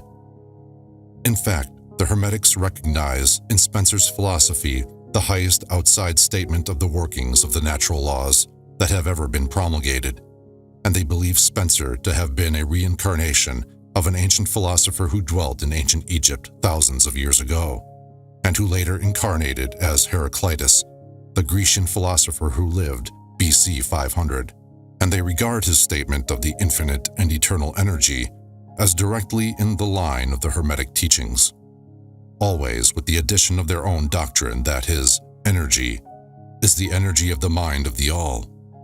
With the master key of the Hermetic philosophy, the student of Spencer will be able to unlock many doors of the inner philosophical conceptions of the great English philosopher, whose work shows the results of the preparation of his previous incarnations. His teachings regarding evolution and rhythm are in almost perfect agreement with the Hermetic teachings regarding the principle of rhythm. So, the student of Hermetics need not lay aside any of his cherished scientific views regarding the universe. All he is asked to do is grasp the underlying principle of the All is mind, the universe is mental, held in the mind of the All. He will find that the other 6 of the 7 principles will fit into his scientific knowledge and will serve to bring out obscure points and to throw light in dark corners. This is not to be wondered at when we realize the influence of the Hermetic thought of the early philosophers of Greece, upon whose foundations of thought the theories of modern science largely rest. The acceptance of the first Hermetic principle, mentalism, is the only great point of difference between modern science and Hermetic students, and science is gradually moving toward the Hermetic position in its groping in the dark for a way out of the labyrinth into which it has wandered in its search for reality. The purpose of this lesson is to impress upon the minds of our students the fact that, to all intents and purposes, the universe and its laws and its phenomena are just as real, so far as man is concerned, as they would be under the hypotheses of materialism or energism. Under any hypothesis, the universe in its outer aspect is changing, ever-flowing and transitory, and therefore devoid of substantiality and reality. But, note the other pole of the truth, under the same hypothesis, we are compelled to act and live as if the fleeting things were real and substantial, with this difference, always, between the various hypotheses, that under the old views, mental power was ignored as a natural force, while under mentalism, it becomes the greatest natural force. And this one difference revolutionizes life to those who understand the principle and its resulting laws and practice. So, finally, students all, grasp the advantage of mentalism and learn to know, use, and apply the laws resulting therefrom, but do not yield to the temptation which, as the Kybalion states, overcomes the half-wise and which causes them to be hypnotized by the apparent unreality of things. The consequence being that they wander about like dream people, dwelling in a world of dreams, ignoring the practical work and life of man, the end being that they are broken against the rocks and torn asunder by the elements, by reason of their folly. Rather, follow the example of the wise, which the same authority states, use law against laws, the higher against the lower, and by the art of alchemy transmute that which is undesirable into that which is worthy, and thus triumph. Following the authority, let us avoid the half-wisdom, which is folly, which ignores the truth that mastery consists not in abnormal dreams, vision, and fantastic imaginings or living, but in using the higher forces against the lower, escaping the pains of the lower planes by vibrating on the higher. Remember always, student, that transmutation, not presumptuous denial, is the weapon of the master. The above quotations are from the Kybalion and are worthy of being committed to memory by the student.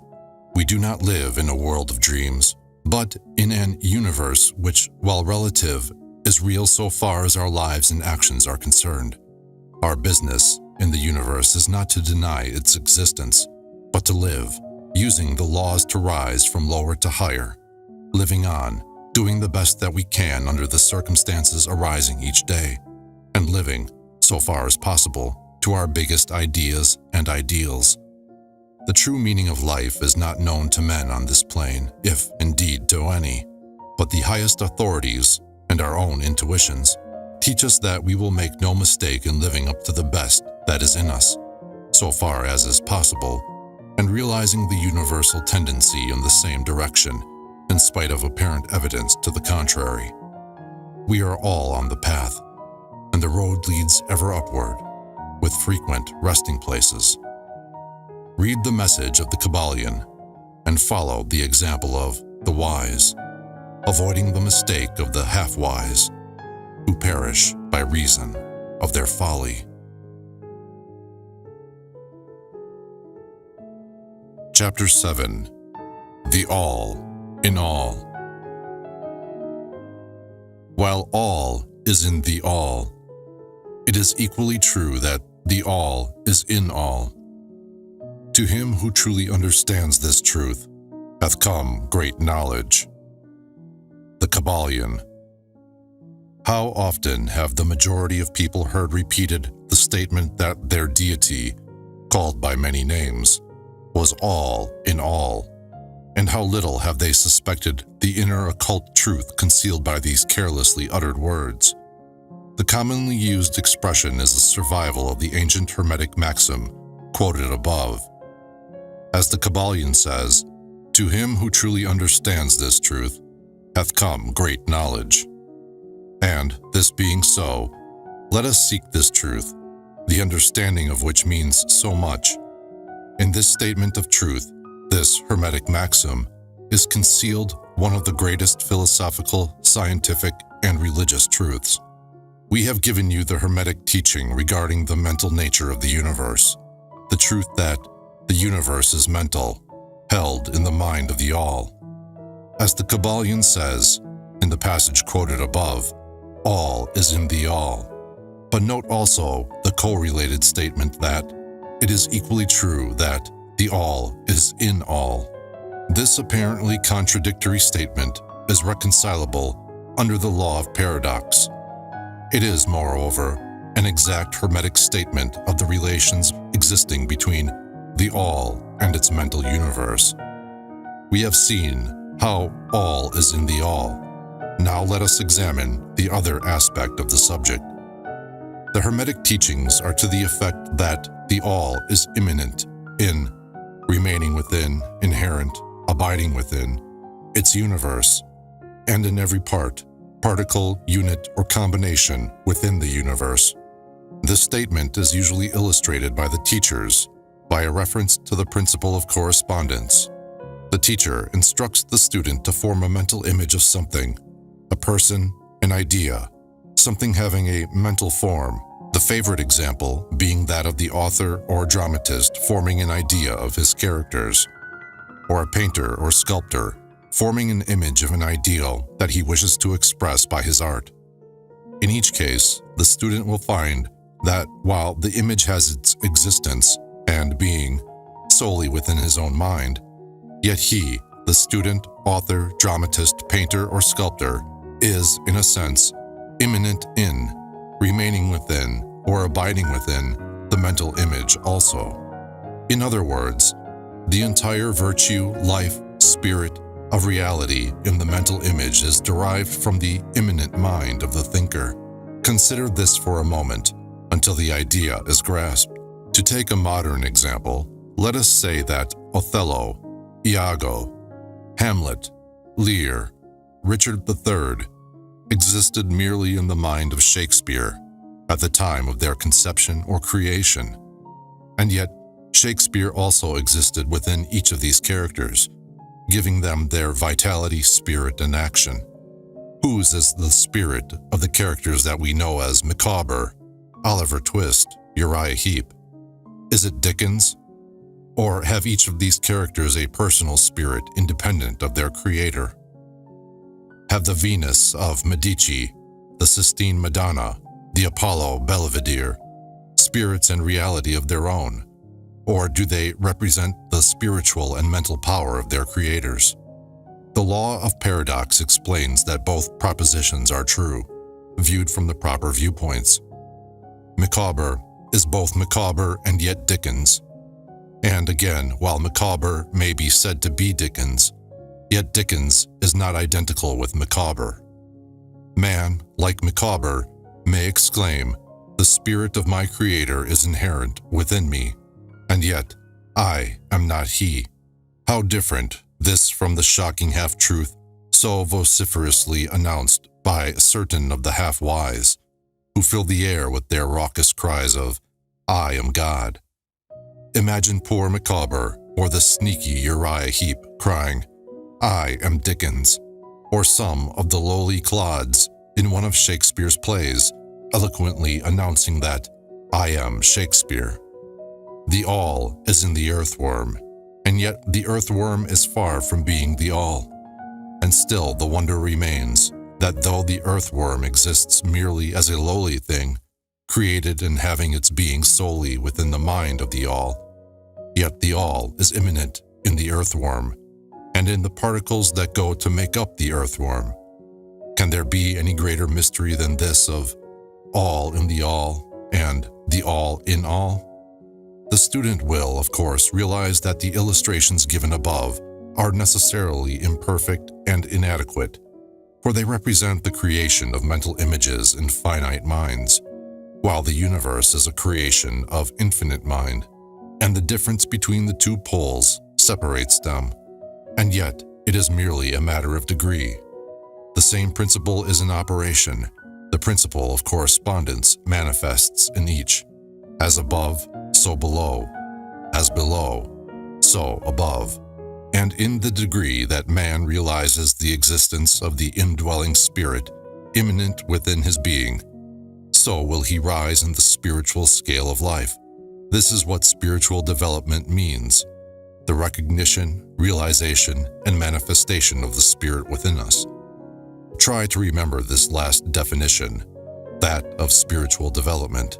It contains the truth of true religion. There are many planes of being, many subplanes of life, many degrees of existence in the universe, and all depend upon the advancement of beings in the scale, of which scale the lowest point is the grossest matter, the highest being separated only by the thinnest division from the spirit of the all. And, upward and onward along this scale of life, everything is moving. All are on the path, whose end is the all. All progress is a returning home. All is upward and onward, in spite of all seemingly contradictory appearances. Such is the message of the illumined. The Hermetic teachings concerning the process of the mental creation of the universe are that at the beginning of the creative cycle, the all, in its aspect of being, projects its will toward its aspect of becoming, and the process of creation begins. It is taught that the process consists of the lowering of vibration until a very low degree of vibratory energy is reached, at which point the grossest possible form of matter is manifested. This process is called the stage of involution, in which the all becomes involved or wrapped up in its creation. This process is believed by the Hermetists to have a correspondence to the mental process of an artist, writer, or inventor, who becomes so wrapped up in his mental creation as to almost forget his own existence, and who, for the time being, almost lives in his creation. If instead of wrapped, we use the word wrapped, perhaps we will give a better idea of what is meant. This involuntary stage of creation is sometimes called the outpouring of the divine energy, just as the evolutionary state is called the indrawing. The extreme pole of the creative process is considered to be the furthest removed from the all, while the beginning of the evolutionary stage is regarded as the beginning of the return swing of the pendulum of rhythm, a coming home idea being held in all of the Hermetic teachings. The teachings are that during the outpouring, the vibrations become lower and lower until finally the urge ceases and the return swing begins. But there is this difference, that while in the outpouring, the creative forces manifest compactly and as a whole, yet from the beginning of the evolutionary or indrawing stage, there is manifested the law of individualization.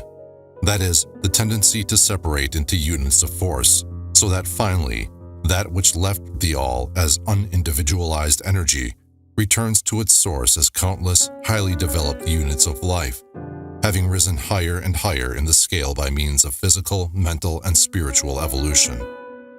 The ancient Hermetists used the word meditation in describing the process of the mental creation of the universe in the mind of the all. The word contemplation also being frequently employed, but the idea intended seems to be that of the employment of the divine attention. Attention is a word derived from the Latin root meaning to reach out, to stretch out, and so the act of attention is really a mental reaching out, extension of mental energy, so that the underlying idea is readily understood when we examine into the real meaning of attention.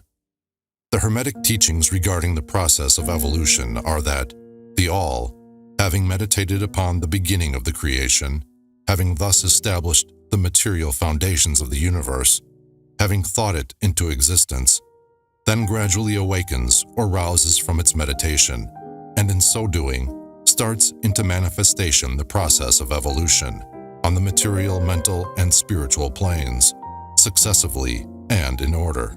Thus, the upward movement begins, and all begins to move spiritward. Matter becomes less gross.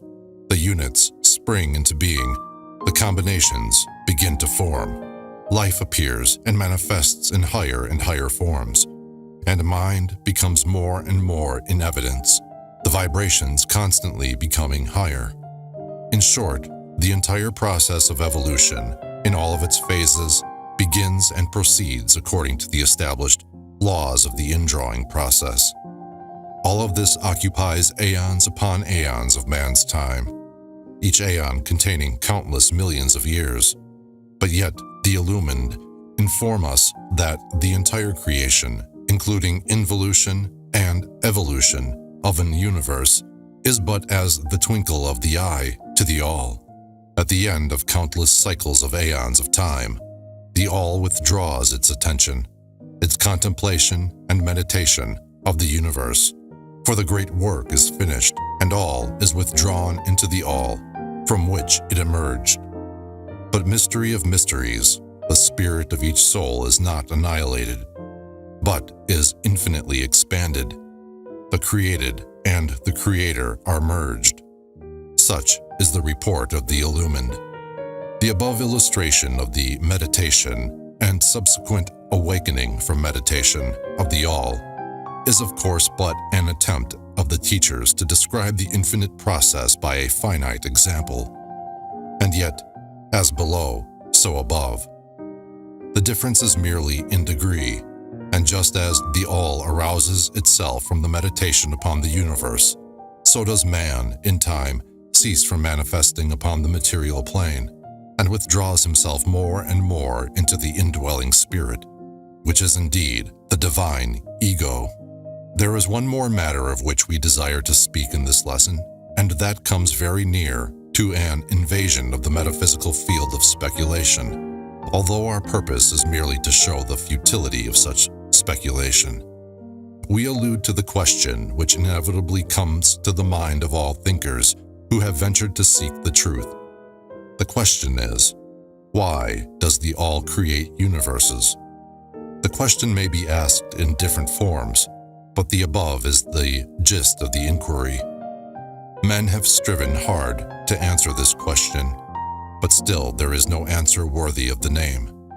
Some have imagined that the All had something to gain by it, but this is absurd. For what could the All gain that it did not already possess?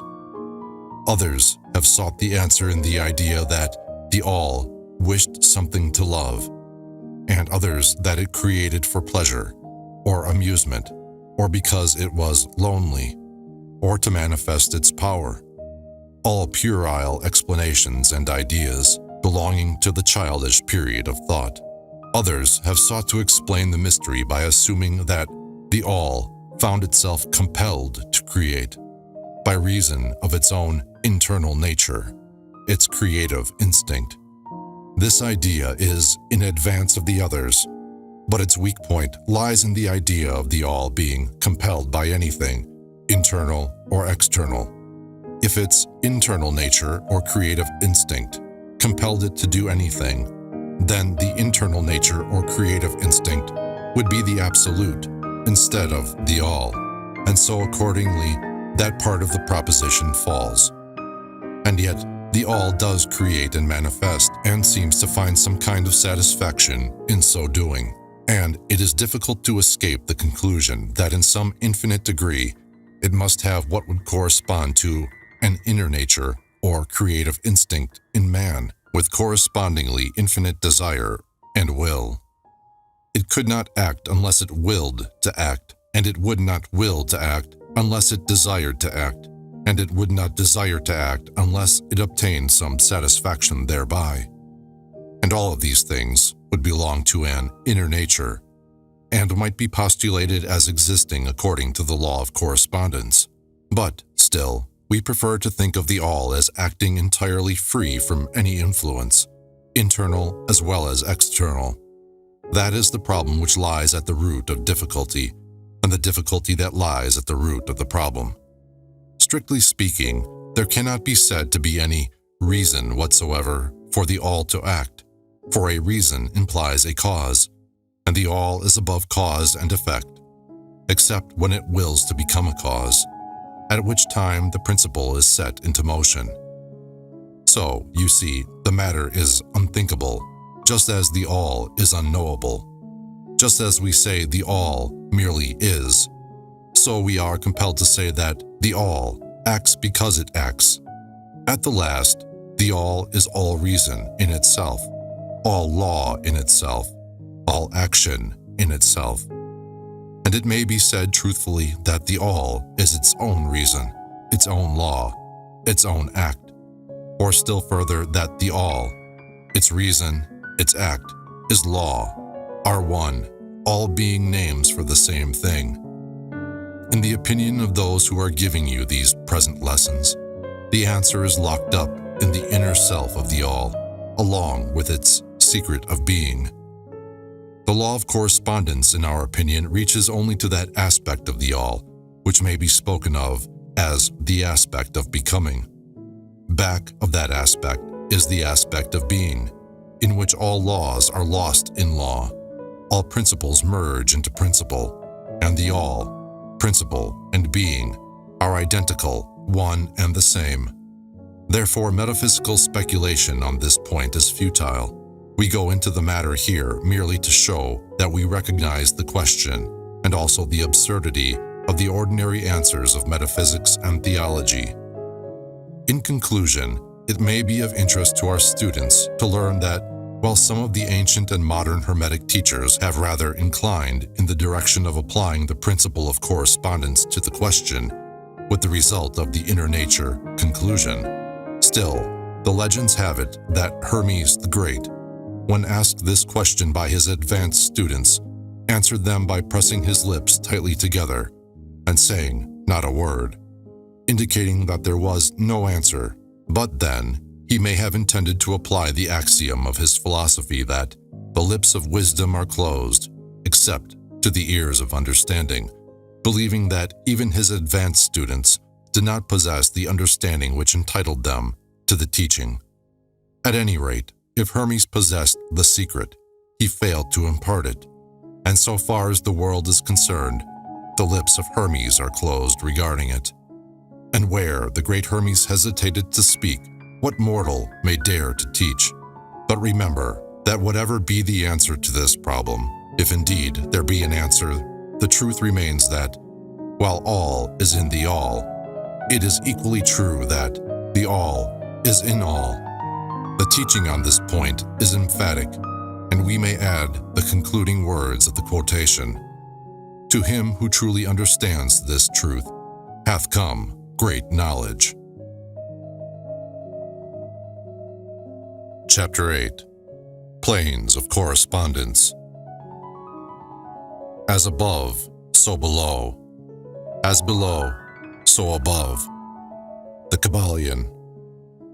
The great second Hermetic principle embodies the truth that there is a harmony, agreement, and correspondence between the several planes of manifestation, life, and being. This truth is a truth because all that is included in the universe emanates from the same source, and the same laws, principles, and characteristics apply to each unit, or combination of units, of activity, as each manifests its own phenomena upon its own plane. For the purpose of convenience of thought and study, the Hermetic philosophy considers that the universe may be divided into three great classes of phenomena, known as the three great planes, namely, the great physical plane, the great mental plane, the great spiritual plane. These divisions are more or less artificial and arbitrary, for the truth is that all of the three divisions are but ascending degrees of the great scale of life, the lowest point of which is undifferentiated matter, and the highest point that of spirit. And moreover, the different planes shade into each other, so that no hard and fast division may be made between the higher phenomena of the physical and the lower of the mental, or between the higher of the mental and the lower of the physical. In short, the three great planes may be regarded as three great groups of degrees of life manifestation. While the purposes of this little book do not allow us to enter into an extended discussion of or explanation of the subject of these different planes, still we think it well to give a general description of the same at this point. At the beginning, we may as well consider the question so often asked by the neophyte who desires to be informed regarding the meaning of the word plane, which term has been very freely used and very poorly explained in many recent works upon the subject of occultism. The question is generally about as follows: is a plane a place having dimensions, or is it merely a condition or state?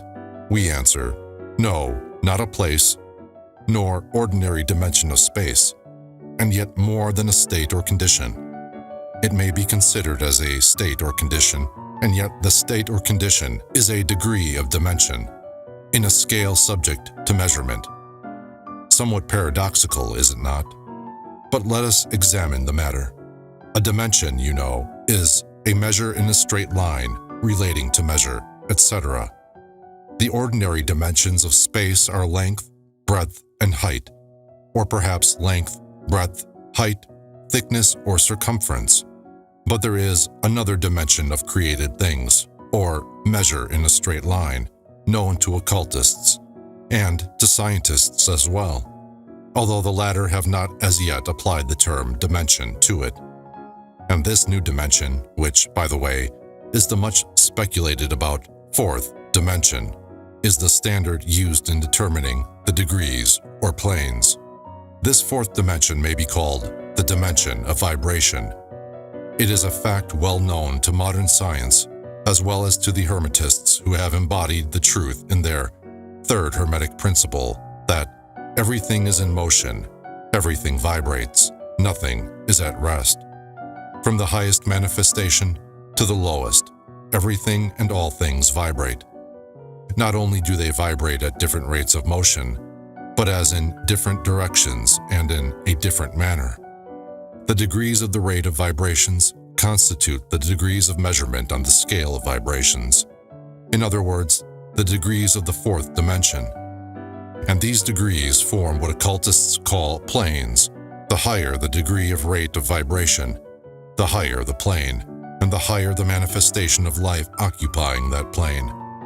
So that while a plane is not a place, nor yet a state or condition, yet it possesses qualities common to both. We shall have more to say regarding the subject of the scale of vibrations in our next lessons, in which we shall consider the Hermetic principle of vibration. You will kindly remember, however, that the three great planes are not actual divisions of the phenomena of the universe, but merely arbitrary terms used by the Hermetists in order to aid in the thought and study of the various degrees and forms of universal activity and life. The atom of matter, the unit of force, the mind of man, and the being of the archangel are all but degrees in one scale, and all fundamentally the same. The difference between solely a matter of degree and rate of vibration. All are creations of the All, and have their existence solely within the infinite mind of the All. The Hermetists subdivide each of the three great planes into 7 minor planes, and each of these latter are also subdivided into 7 subplanes, all divisions being more or less arbitrary, shading into each other, and adopted merely for the convenience of scientific study and thought. The great physical plane and its 7 minor planes is that division of the phenomena of the universe which includes all that relates to physics or material things, forces and manifestations. It includes all forms of that which we call matter, and all forms of that which we call energy or force. But you must remember that the Hermetic philosophy does not recognize matter as a thing in itself, or as having a separate existence even in the mind of the All. The teachings are that matter is but a form of energy, that is, energy at a low rate of vibrations of a certain kind.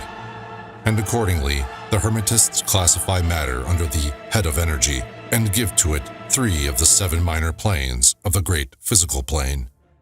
These 7 minor physical planes are as follows: the plane of matter, A; the plane of matter, B; the plane of matter, C; the plane of ethereal substance; the plane of energy, A; the plane of energy, B; the plane of energy, C.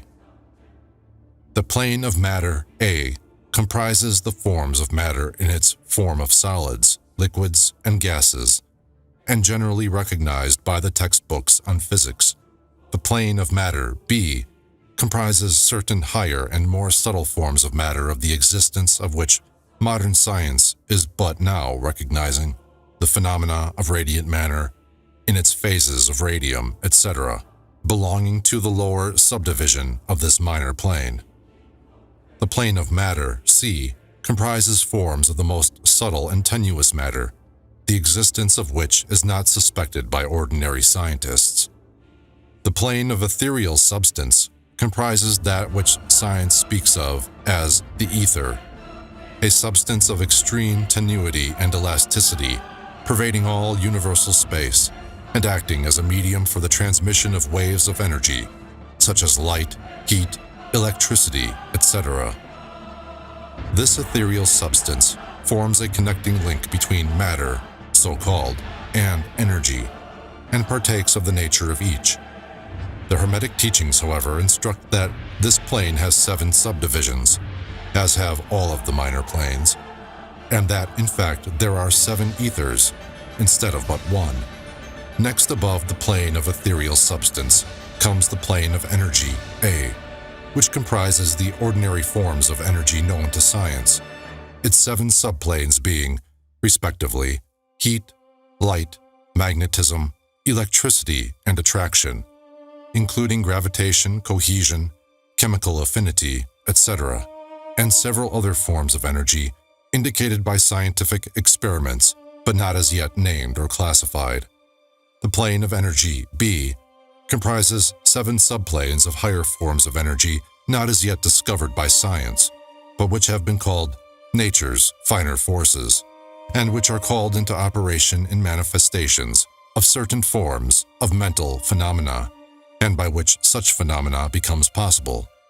The plane of energy, C, comprises 7 subplanes of energy so highly organized that it bears many of the characteristics of life, but which is not recognized by the minds of men on the ordinary plane of development, being available for the use on beings of the spiritual plane alone.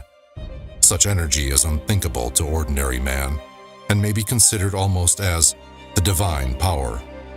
The beings employing the same are as gods, compared even to the highest human types known to us. The great mental plane comprises those forms of living things known to us in ordinary life, as well as certain other forms not so well known except to the occultist. The classification of the 7 minor mental planes is more or less satisfactory and arbitrary, unless accompanied by elaborate explanations which are foreign to the purpose of this particular work, but we may as well mention them. They are as follows: the plane of mineral mind, the plane of elemental mind, A, the plane of plant mind, the plane of elemental mind, B, the plane of animal mind, the plane of elemental mind, C, the plane of human mind. The plane of mineral mind comprises the states or conditions of the units or entities, or groups and combinations of the same, which animate the forms known to us as minerals, chemicals, etc. These entities must not be confounded with the molecules, atoms, and corpuscles themselves, the latter being merely the material bodies or forms of these entities, just as a man's body is but his material form and not himself. These entities may be called souls in one sense, and are living beings of a low degree of development, life, and mind, just a little more than the units of living energy, which comprise the higher subdivisions of the highest physical plane. The average mind does not generally attribute the possession of mind, soul, or life to the mineral kingdom, but all occultists recognize the existence of the same, and modern science is rapidly moving forward to the point of view of the Hermetic in this respect. The molecules, atoms, and corpuscles have their loves and hates, likes and dislikes, attractions and repulsions, affinities and non-affinities, etc. And some of the more daring of modern scientific minds have expressed the opinion that the desire and will, emotions and feelings of the atoms differ only in degree from those of men. We have no time or space to argue this matter here. All occultists know it to be a fact, and others are referred to some of the more recent scientific works for outside corroboration. There are the usual 7 subdivisions to this plane. The plane of elemental mind, A, comprises the state or condition and degree of mental and vital development of a class of entities unknown to the average man, but recognized to occultists. They are invisible to the ordinary senses of man, but nevertheless exist and play their part of the drama of the universe. Their degree of intelligence is between that of the mineral and chemical entities on the one hand, and of the entities of the plant kingdom on the other. There are 7 subdivisions to this plane also. The plane of plant mind, in its 7 subdivisions, comprises the states or conditions of the entities comprising the kingdoms of the plant world, the vital and mental phenomena of which is fairly well understood by the average intelligent person. Many new and interesting scientific works regarding mind and life in plants having been published during the last decade. Plants have life, mind, and souls, as well as have the animals man and superman. The plane of elemental mind, B, in its 7 subdivisions, comprises the states and conditions of a higher form of elemental or unseen entities, playing their part in the general work of the universe, the mind and life of which form a part of the scale between the plane of plant mind and the plane of animal mind, the entities partaking of the nature of both. The plane of animal mind, in its 7 subdivisions, comprises the states and conditions of the entities, beings, or souls animating the animal forms of life, familiar to us all. It is not necessary to go into details regarding this kingdom or plane of life, for the animal world is as familiar to us as is our own. The plane of elemental mind, C, in its 7 subdivisions, comprises those entities or beings invisible, as are all such elemental forms, which partake of the nature of both animal and human life in a degree and in certain combinations. The highest forms are semi-human in intelligence. The plane of human mind, in its 7 subdivisions, comprises those manifestations of life and mentality which are common to man in his various grades, degrees, and divisions. In this connection, we wish to point out the fact that the average man of today occupies but the 4th subdivision of the plane of human mind, and only the most intelligent have crossed the borders of the 5th subdivision.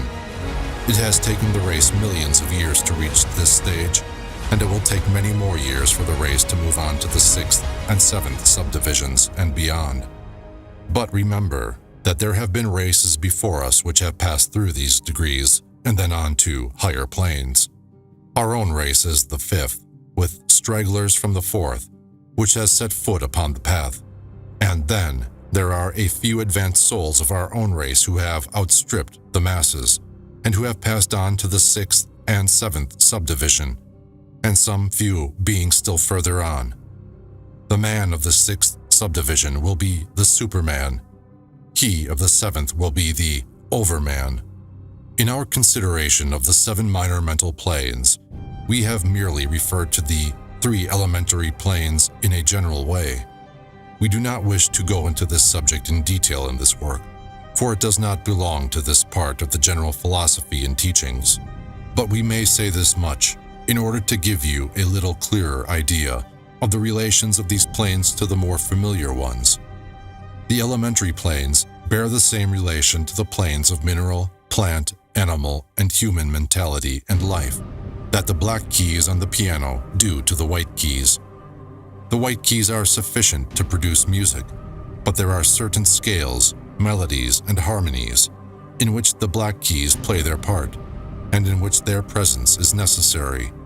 They are also necessary as connecting links of soul condition, entity states, etc., between the several other planes, certain forms of development being attained therein. This last fact giving to the reader who can read between the lines a new light upon the processes of evolution and a new key to the secret door of the leaps of life between kingdom and kingdom. The great kingdoms of elementals are fully recognized by all occultists, and the esoteric writings are full of mention of them. The readers of Bulwer's, Sinoni, and similar tales will recognize the entities inhabiting these planes of life. Passing on from the great mental plane to the great spiritual plane, what shall we say? How can we explain these higher states of being, life, and mind to minds as yet unable to grasp and understand the higher subdivisions of the plane of human mind? The task is impossible. We can speak only in the most general terms. How may light be described to a man born blind? How sugar to a man who has never tasted anything sweet? How harmony to one born deaf? All that we can say is that the 7 minor planes of the great spiritual plane, each minor plane having its 7 subdivisions, comprise beings possessing life, mind, and form, as far above that of man today as the latter is above the earthworm, mineral, or even certain forms of energy or matter. The life of these beings so far transcends our own that we cannot even think of the details of the same. Their minds so far transcend ours that to them we scarcely seem to think, and our mental processes seem almost akin to material processes. The matter of which their forms are composed is of the highest planes of matter. Nay, some are even said to be clothed in pure energy. What may be said of such beings? On the 7 minor planes of the great spiritual plane exist beings of whom we may speak as angels, archangels, demigods. On the lower minor planes dwell those great souls whom we call masters and adepts. Above them come the great hierarchies, of the angelic hosts, unthinkable to man, and above those come those who may without irreverence be called the gods. So high in the scale of being are they, their being, intelligence, and power being akin to those attributed by the races of men to their conceptions of deity. These beings are beyond even the highest flights of the human imagination, the word divine being the only one applicable to them. Many of these beings, as well as the angelic host, take the greatest interest in the affairs of the universe and play an important part in its affairs. These unseen divinities and angelic helpers extend their influence freely and powerfully in the process of evolution and cosmic progress. Their occasional intervention and assistance in human affairs have led to the many legends, beliefs, religions, and traditions of the race, past and present. They have superimposed their knowledge and power upon the world again and again, all under the law of the all, of course. But yet, even the highest of these advanced beings exist merely as creations of, and in, the mind of the all, and are subject to the cosmic processes and universal laws. They are still mortal. We may call them gods if we like, but still, they are but the elder brethren of the race, the advanced souls who have outstripped their brethren, and who have foregone the ecstasy of absorption by the all, in order to help the race on its upward journey along the path. But they belong to the universe, and are subject to its conditions. They are mortal, and their plane is below that of absolute spirit. Only the most advanced Hermetists are able to grasp the inner teachings regarding the state of existence and the powers manifested on the spiritual planes. The phenomena is so much higher than that of the mental planes that a confusion of ideas would surely result from an attempt to describe the same. Only those whose minds have been carefully trained along the lines of the Hermetic philosophy for years, yes, those who have brought with them from other incarnations the knowledge acquired previously, can comprehend just what is meant by the teaching regarding these spiritual planes. And much of these inner teachings is held by the Hermetists as being too sacred, important, and even dangerous for general public dissemination. The intelligent student may recognize what we mean by this when we state that the meaning of spirit, as used by the Hermetists, is akin to living power, animated force, inner essence, essence of life, etc., which meaning must not be confounded with that usually and commonly employed in connection with the term, such as religious, ecclesiastical, spiritual, ethereal, holy, etc., etc. To occultists, the word spirit is used in the sense of the animating principle, carrying with it the idea of power, living energy, mystic force, etc. And occultists know that that which is known to them as spiritual power may be employed for evil as well as good ends, in accordance with the principle of polarity, a fact which has been recognized by the majority of religions in their conceptions of Satan, Beelzebub, the devil, Lucifer, fallen angels, etc. And so the knowledge regarding these planes has been kept in the Holy of Holies, in all esoteric fraternities and occult orders, in the secret chamber of the temple. But this may be said here, that those who have attained high spiritual powers and have misused them have a terrible fate in store for them, and the swing of the pendulum of rhythm will inevitably swing them back to the furthest extreme of material existence, from which point they must retrace their steps spiritward along the weary rounds of the path, but always with the added torture of having always with them a lingering memory of the heights from which they fell, owing to their evil actions. The legends of the fallen angels have a basis in actual facts, as all advanced occultists know. The striving for selfish power on these spiritual planes inevitably results in the selfish soul losing its spiritual balance and falling back as far as it had previously risen. But to even such a soul, the opportunity of a return is given, and such souls make the return journey, paying the terrible penalty according to the invariable law. In conclusion, we would again remind you that according to the principle of correspondence, which embodies the truth, as above, so below, as below, so above, all of the 7 Hermetic principles are in full operation on all of the many planes, physical, mental, and spiritual. The principle of mental substance, of course, applies to all the planes, for all are held in the mind of the all. The principle of correspondence manifests in all, for there is a correspondence, harmony, and agreement between the several planes. The principle of vibration manifests on all planes. In fact, the very differences that go to make the planes arise from vibration, as we have explained. The principle of polarity manifests on each plane, the extremes of the poles being apparently opposite and contradictory.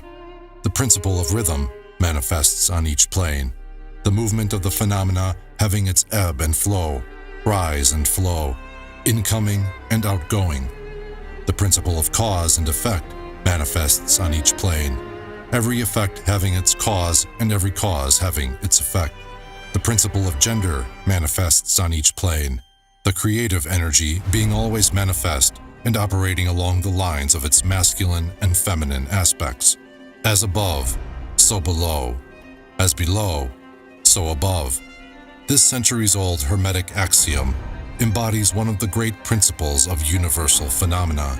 As we proceed with our consideration of the remaining principles, we will see even more clearly the truth of the universal nature of this great principle of correspondence.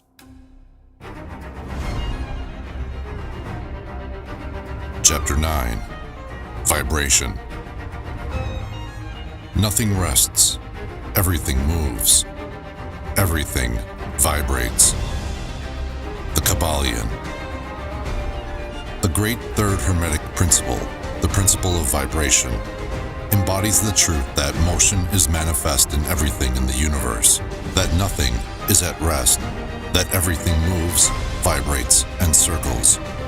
This Hermetic principle was recognized by some of the early Greek philosophers, who embodied it in their systems. But then for centuries it was lost sight of by the thinkers outside of the Hermetic ranks.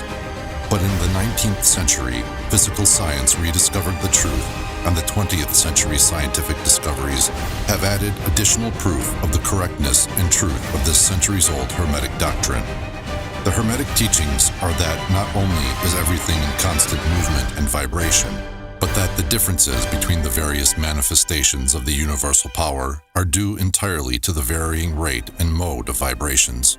Not only this, but that even the all, in itself, manifests a constant vibration of such an infinite degree of intensity and rapid motion that it may be practically considered as at rest. The teachers directing the attention of the students to the fact that even on the physical plane, a rapidly moving object, such as a revolving wheel, seems to be at rest.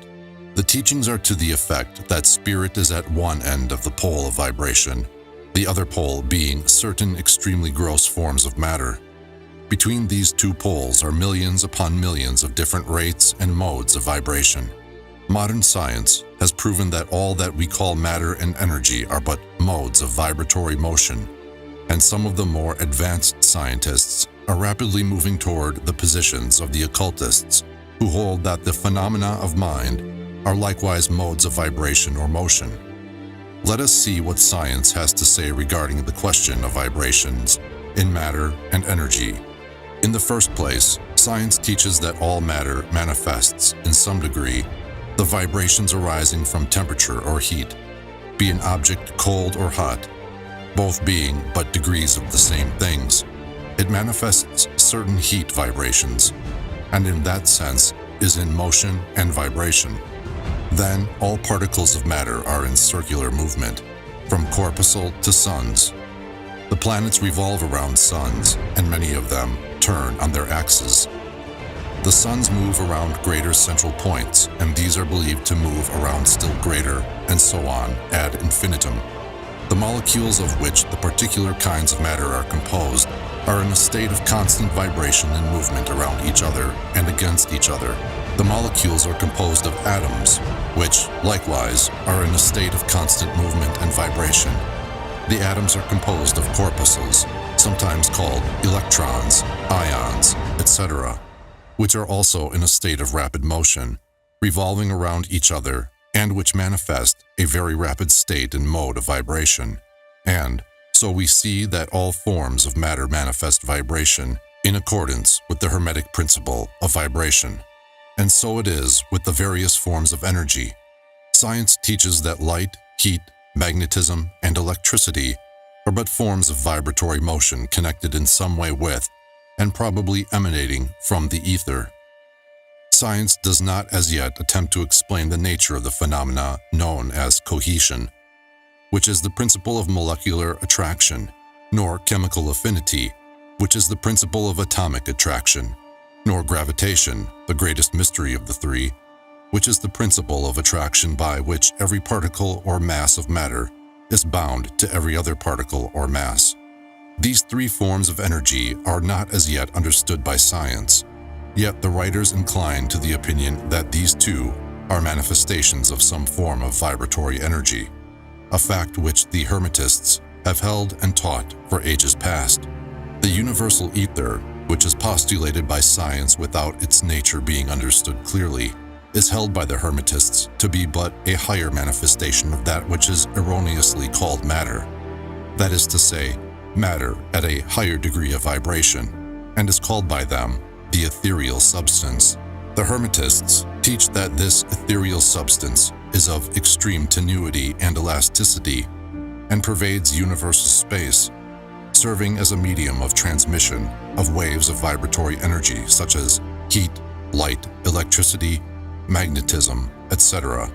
The teachings are that the ethereal substance is a connecting link between the forms of vibratory energy known as matter, on the one hand, and energy or force on the other, and also that it manifests a degree of vibration in rate and mode entirely on its own. Scientists have offered the illustration of a rapidly moving wheel, top or cylinder, to show the effects of increasing rates of vibration. The illustration supposes a wheel, top, or revolving cylinder running at a low rate of speed. We will call this revolving thing the object. In following out the illustration, let us suppose the object is moving slowly. It may be seen readily, but no sound of its movement reaches the ear. The speed is gradually increased. In a few moments, its movement becomes so rapid that a deep growl or low note may be heard. Then, as the rate is increased, the note rises one in the musical scale. Then, the motion being still further increased, the next highest note is distinguished. Then, one after another, all the notes of the musical scale appear, rising higher and higher as the motion is increased. Finally, when the motions have reached a certain rate, the final note perceptible to human ears is reached, and the shrill, piercing shriek dies away, and silence follows. No sound is heard from the revolving object, the rate of motion being so high that the human ear cannot register the vibrations. Then comes the perception of rising degrees of heat. Then after quite a time, the eye catches a glimpse of the object becoming a dull, dark reddish color. As the rate increases, the red becomes brighter. Then, as the speed is increased, the red melts into an orange. Then the orange melts into a yellow. Then follow, successively, the shades of green, blue, indigo, and finally violet, as the rate of speed increases. Then the violet shades away, and all colors disappear, the human eye not being able to register them. But there are invisible rays emanating from the revolving object, the rays that are used in photographing and other subtle rays of light. Then begin to manifest the peculiar rays known as the X-rays, etc., as the constitution of the object changes. Electricity and magnetism are emitted when the appropriate rate of vibration is attained. When the object reaches a certain state of vibration, its molecules disintegrate and resolve themselves into the original elements or atoms. Then the atoms, following the principle of vibration, are separated into the countless corpuscles of which they are composed. And finally, even the corpuscles disappear and the object may be said to be composed of the ethereal substance. Science does not dare to follow the illustration further, but the Hermetists teach that if the vibrations be continually increased, the object would mount up the successive states of manifestation and would, in turn, manifest the various mental stages, and then on spiritward until it would finally re-enter the All, which is absolute spirit. The object, however, would have ceased to be an object long before the stage of ethereal substance was reached. But otherwise, the illustration is correct inasmuch as it shows the effect of constantly increased rates and modes of vibration.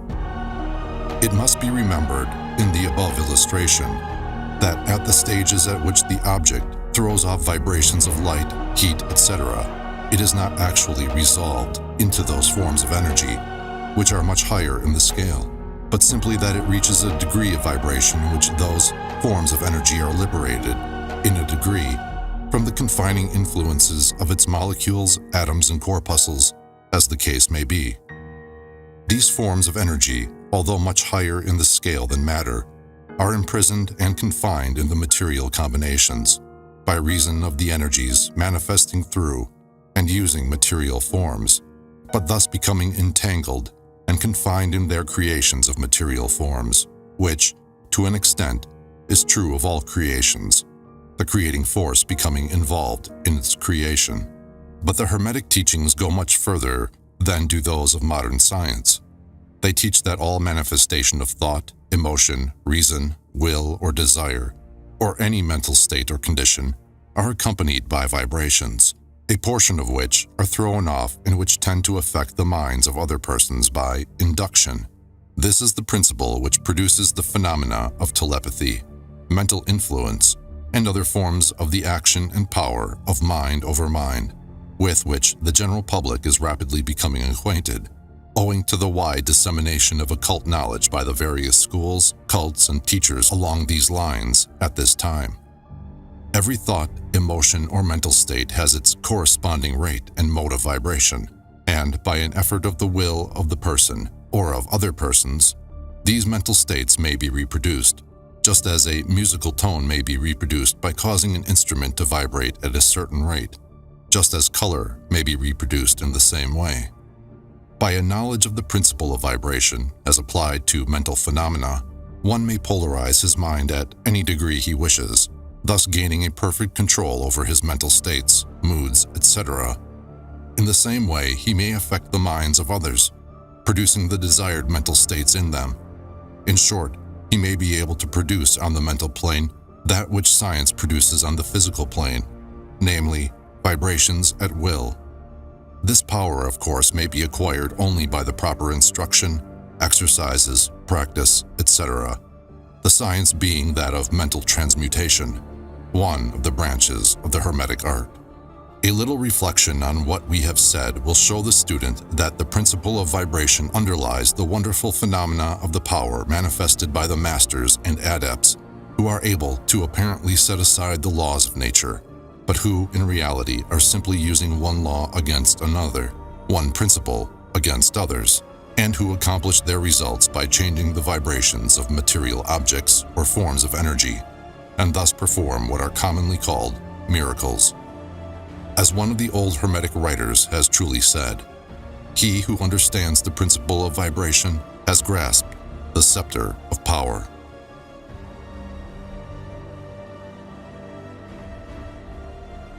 Chapter 10. Polarity. Everything is dual. Everything has poles. Everything has its pair of opposites. Like and unlike are the same. Opposites are identical in nature, but different in degree. Extremes meet. All truths are but half-truths. All paradoxes may be reconciled. The Kybalion. The great fourth Hermetic principle, the principle of polarity, embodies the truth that all manifested things have two sides, two aspects, two poles, and a pair of opposites, with manifold degrees between the two extremes. The old paradoxes, which have ever perplexed the mind of men, are explained by an understanding of this principle. Man has always recognized something akin to this principle, and has endeavored to express it by such sayings, maxims, and aphorisms as the following: everything is and isn't at the same time. All truths are but half-truths. Every truth is half false. There are two sides to everything. There is a reverse side to every shield, etc., etc. The Hermetic teachings are to the effect that the difference between things seemingly diametrically opposed to each other is merely a matter of degree. It teaches that the pairs of opposites may be reconciled, and that thesis and antithesis are identical in nature but different in degree, and that the universal reconciliation of opposites is affected by a recognition of this principle of polarity.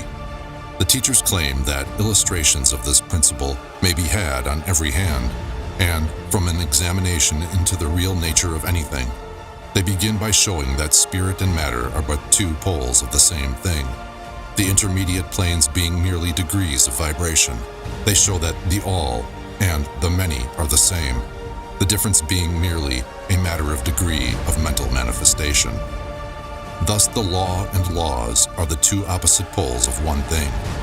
Likewise, principle and principles, infinite mind and finite minds. Then, passing on to the physical plane, they illustrate the principle by showing that heat and cold are identical in nature, the difference being merely a matter of degrees. The thermometer shows many degrees of temperature, the lowest pole being called cold and the highest heat. Between these two poles are many degrees of heat or cold. Call them either and you are equally correct. The higher of 2 degrees is always warmer, while the lower is always colder. There is no absolute standard. All is a matter of degree. There is no place on the thermometer where heat ceases and cold begins. It is all a matter of higher or lower vibrations. The very terms high and low, which we are compelled to use, are but poles of the same thing. The terms are relative. So with east and west, travel around the world in an eastward direction, and you will reach a point which is called west at your starting point, and you return from that westward point. Travel far enough north, and you will find yourself traveling south, or vice versa. Light and darkness are poles of the same thing, with many degrees between them. The musical scale is the same. Starting with C, you move upward until you reach another C, and so on. The differences between the two ends of the board being the same, with many degrees between the two extremes. The scale of color is the same, higher and lower vibrations being the only difference between high violet and low red. Large and small are relative, so are noise and quiet. Hard and soft follow the rule. Likewise, sharp and dull. Positive and negative are two poles of the same thing, with countless degrees between them. Good and bad are not absolute. We call one end of the scale good and the other bad, or one end good and the other evil, according to the use of the terms. A thing is less good than the thing higher in the scale, but that less good thing, in turn, is more good than the thing next below it, and so on, the more or less being regulated by the position on the scale. And so it is on the mental plane.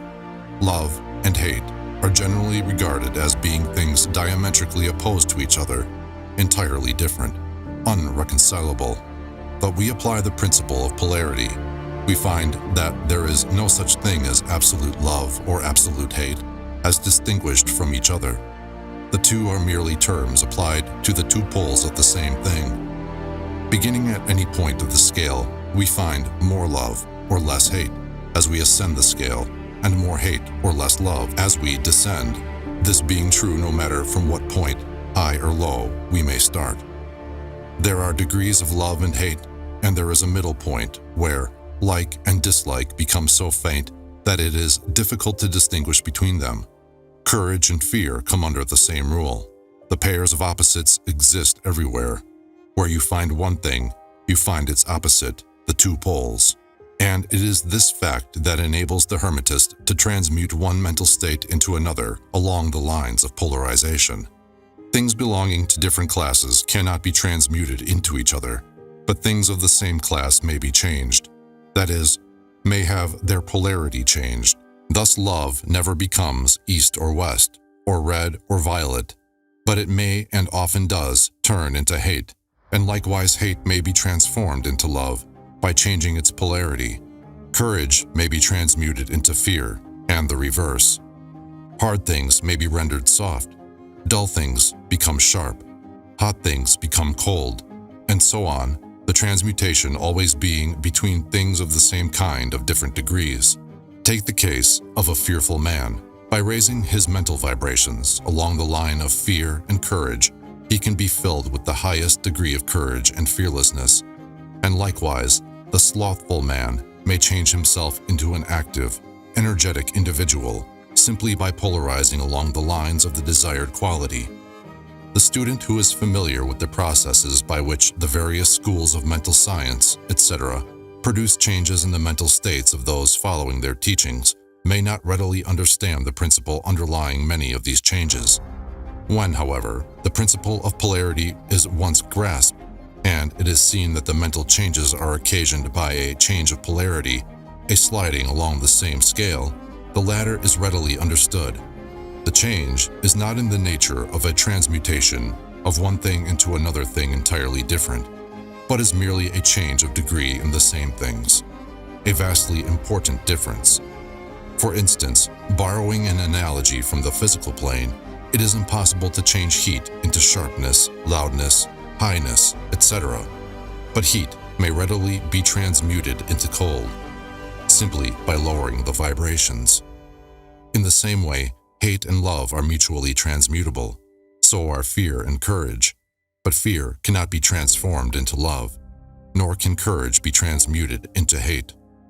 The mental states belong to innumerable classes, each class of which has its opposite poles, along which transmutation is possible. The student will readily recognize that in the mental states, as well as in the phenomena of the physical plane, the two poles may be classified as positive and negative respectively. Thus love is positive to hate, courage to fear, activity to non-activity, etc., etc. And it will also be noticed that, even to those unfamiliar with the principle of vibration, the positive pole seems to be of a higher degree than the negative and readily dominates it. The tendency of nature is in the direction of the dominant activity of the positive pole. In addition to the changing of the poles of one's own mental states by the operation of the art of polarization, the phenomena of mental influence in its manifold phases shows us that the principle may be extended so as to embrace the phenomena of the influence of one mind over that of another, of which so much has been written and taught of late years. When it is understood that mental induction is possible, that is, that mental states may be produced by induction from others, then we can readily see how a certain rate of vibration or polarization of a certain mental state may be communicated to another person, and his polarity in that class of mental states thus changed. It is along this principle that the results of many of the mental treatments are obtained. For instance, a person is blue, melancholy, and full of fear. A mental scientist bringing his own mind up to the desired vibration by his trained will, and thus obtaining the desired polarization in his own case, then produces a similar mental state in the other by induction, the result being that the vibrations are raised and the person polarizes toward the positive end of the scale instead of toward the negative, and his fear and other negative emotions are transmuted to courage and similar positive mental states. A little study will show you that these mental changes are nearly all along the line of polarization, the change being one of degree rather than of kind.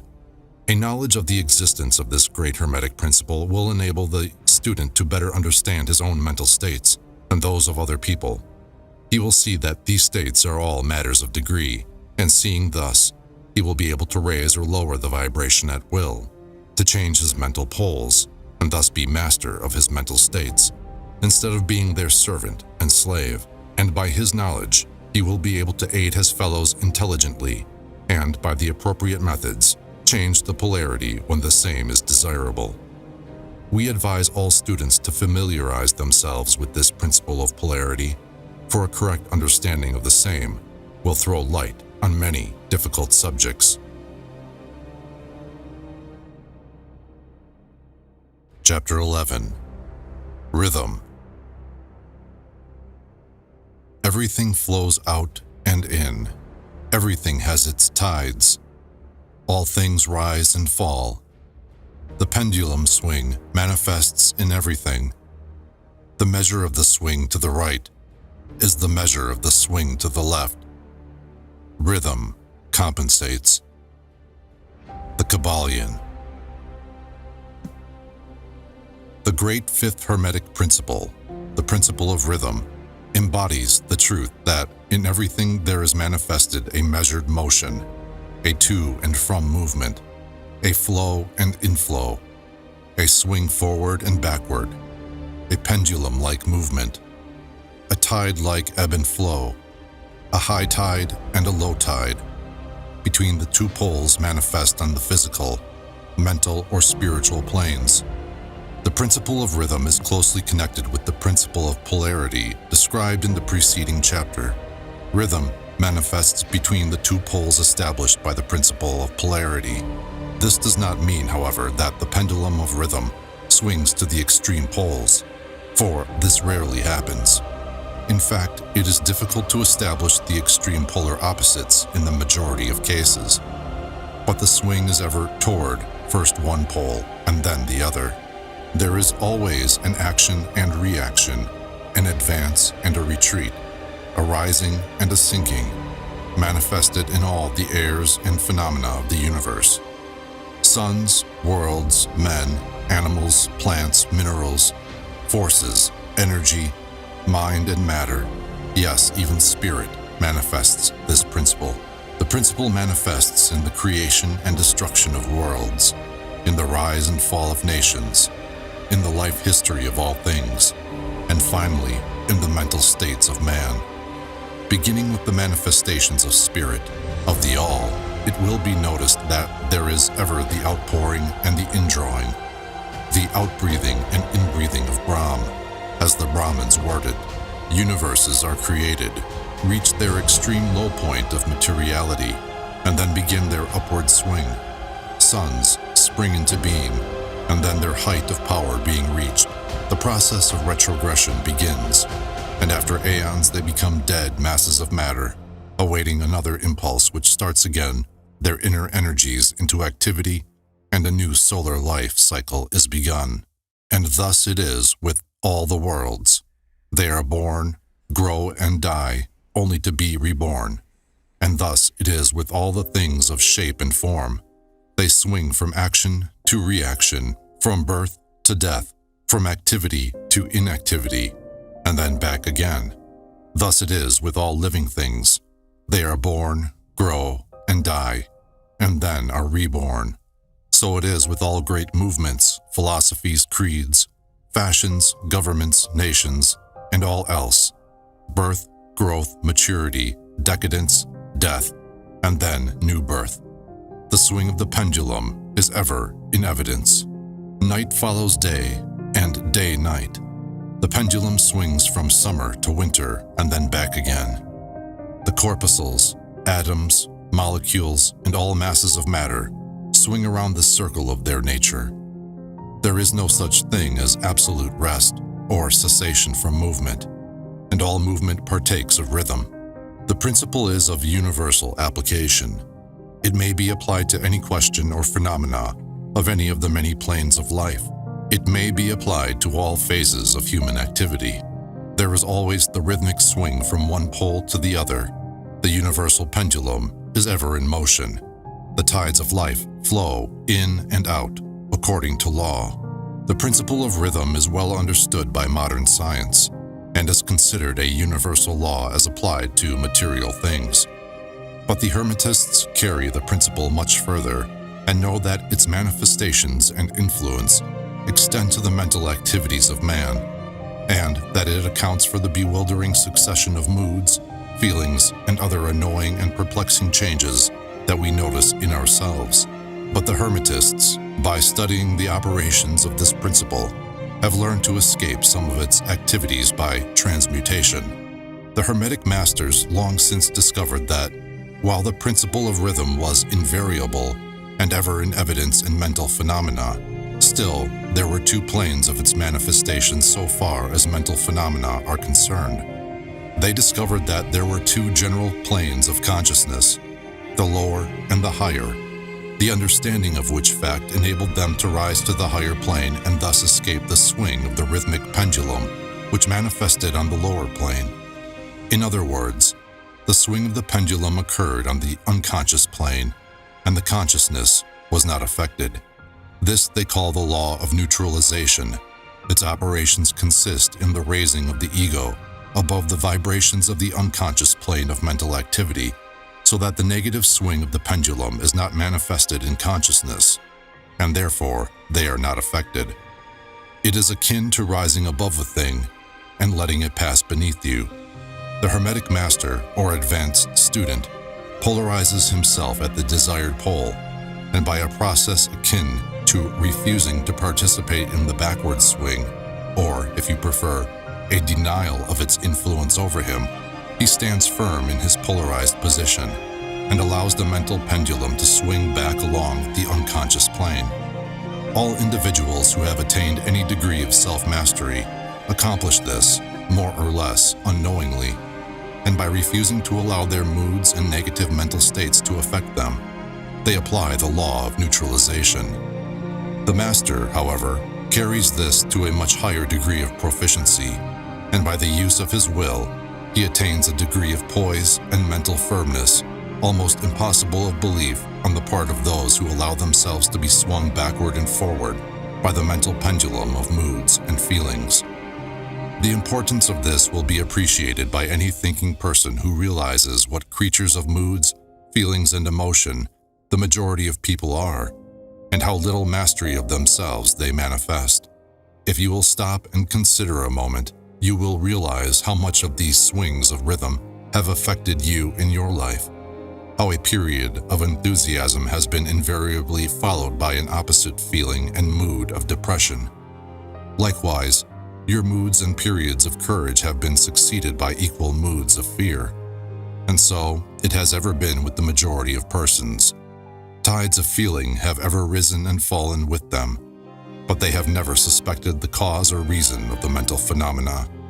An understanding of the workings of this principle will give one the key to the mastery of these rhythmic swings of feeling, and will enable him to know himself better and to avoid being carried away by these inflows and outflows. The will is superior to the conscious manifestation of this principle, although the principle itself can never be destroyed.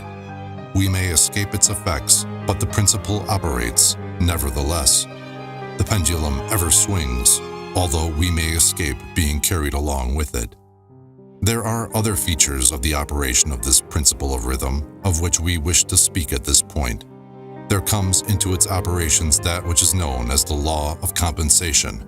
One of the definitions or meanings of the word compensate is to counterbalance, which is the sense in which the Hermetists use the term. It is this law of compensation to which the Kybalion refers when it says, "The measure of the swing to the right is the measure of the swing to the left." Rhythm compensates. The law of compensation is that the swing in one direction determines the swing in the opposite direction, or to the opposite pole. The one balances or counterbalances the other. On the physical plane, we see many examples of this law. The pendulum of the clock swings a certain distance to the right, and then an equal distance to the left. The seasons balance each other in the same way. The tides follow the same law, and the same law is manifested in all phenomena of rhythm. The pendulum, with a short swing in one direction, has but a short swing in the other, while the long swing to the right invariably means the long swing to the left. An object hurled upward to a certain height has an equal distance to traverse on its return. The force with which a projectile is sent upward a mile is reproduced when the projectile returns to the earth on its return journey. This law is constant on the physical plane, as reference to the standard authorities will show you. But the Hermetists carry it still further. They teach that a man's mental states are subject to the same law. The man who enjoys keenly is subject to keen suffering. while he who feels but little pain is capable of feeling but little joy. The pig suffers but little mentally and enjoys but little. He is compensated. And on the other hand, there are other animals who enjoy keenly, but whose nervous organism and temperament cause them to suffer exquisite degrees of pain. And so it is with man. There are temperaments which permit of but low degrees of enjoyment and equally low degrees of suffering, while there are others which permit the most intense enjoyment, but also the most intense suffering. The rule is that the capacity for pain and pleasure in each individual are balanced. The law of compensation is in full operation here. But the Hermetists go still further in this matter. They teach that before one is able to enjoy a certain degree of pleasure, he must have swung as far, proportionately, toward the other pole of feeling. They hold, however, that the negative is precedent to the positive in this manner. That is to say that in experiencing a certain degree of pleasure, it does not follow that he will have to pay up for it with a corresponding degree of pain. On the contrary, the pleasure is the rhythmic swing, according to the law of compensation, for a degree of pain previously experienced either in the present life or in a previous incarnation. This throws a new light on the problem of pain. The Hermetists regard the chain of lives as continuous and as forming a part of one life of the individual, so that in consequence, the rhythmic swing is understood in this way, while it would be without meaning unless the truth of reincarnation is admitted. But the Hermetists claim that the master or advanced student is able, to a great degree, to escape the swing toward pain by the process of neutralization before mentioned. By rising onto the higher plane of the ego, much of the experience that comes to those dwelling on the lower plane is avoided and escaped. The law of compensation plays an important part in the lives of men and women. It will be noticed that one generally pays the price of anything he possesses or lacks. If he has one thing, he lacks another. The balance is struck. No one can keep his penny and have the bit of cake at the same time. Everything has its pleasant and unpleasant sides. The things that one gains are always paid for by the things that one loses. The rich possess much that the poor lack, while the poor often possess things that are beyond the reach of the rich. The millionaire may have the inclination toward feasting, and the wealth wherewith to secure all the dainties and luxuries of the table, while he lacks the appetite to enjoy the same. He envies the appetite and digestion of the laborer who lacks the wealth and inclinations of the millionaire, and who gets more pleasure from his plain food than the millionaire could obtain even if his appetite were not jaded, nor his digestion ruined, for the wants, habits, and inclinations differ. And so it is through life. The law of compensation is ever in operation, striving to balance and counterbalance, and always succeeding in time, even though several lives may be required for the return swing of the pendulum of rhythm.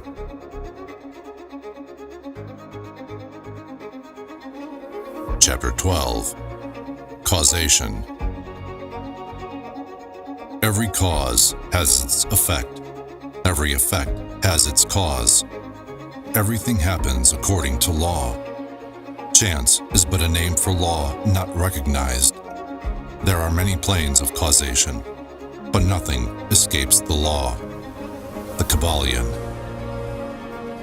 The great sixth Hermetic principle, the principle of cause and effect, embodies the truth that law pervades the universe, that nothing happens by chance, that chance is merely a term indicating cause existing, but not recognized or perceived.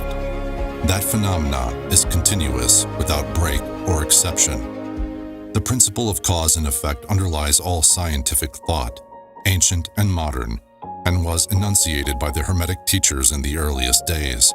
While many and varied disputes between the many schools of thought have since arisen, these disputes have been principally upon the details of the operations of the principle, and still more often upon the meaning of certain words. The underlying principle of cause and effect has been accepted as correct by practically all the thinkers of the world worthy of the name. To think otherwise would be to take the phenomena of the universe from the domain of law and order, and to relegate it to the control of the imaginary, something which men have called chance. A little consideration will show that there is, in reality, no such thing as pure chance. Webster defines the word chance as follows: a supposed agent or mode of activity other than a force, law, or purpose, the operation or activity of such agent, the supposed effect of such an agent, a happening, fortuity, casualty, etc. But a little consideration will show you that there can be no such agent as chance, in the sense of something outside of law, something outside of cause and effect. How could there be a something acting in the phenomenal universe, independent of the laws, order, and continuity of the latter? Such a something would be entirely independent of the orderly trend of the universe, and therefore superior to it. We can imagine nothing outside of the all being outside of the law, and that only because the all is the law in itself. There is no room in the universe for a something outside of and independent of law.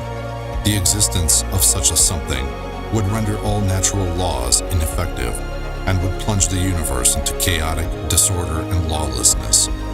A careful examination will show that what we call chance is merely an expression relating to obscure causes, causes that we cannot perceive, causes that we cannot understand.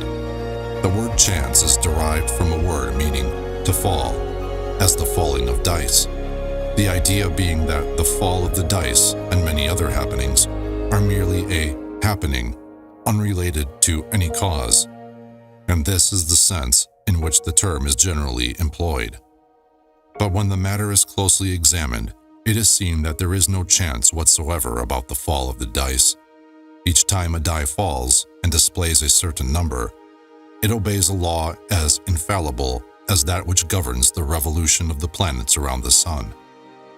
Back of the fall of the die are causes or chains of causes, running back further than the mind can follow.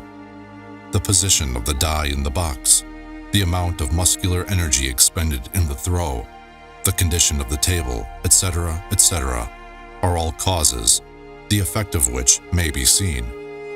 But back of these seen causes are the chains of unseen preceding causes, all of which had a bearing upon the number of the die which fell uppermost. If a die be cast a great number of times, it will be found that the numbers shown will be about equal. That is, there will be an equal number of 1 spot, 2 spot, etc., coming uppermost. Toss a penny in the air, and it may come down either heads or tails, but make a sufficient number of tosses, and the heads and tails will about even up.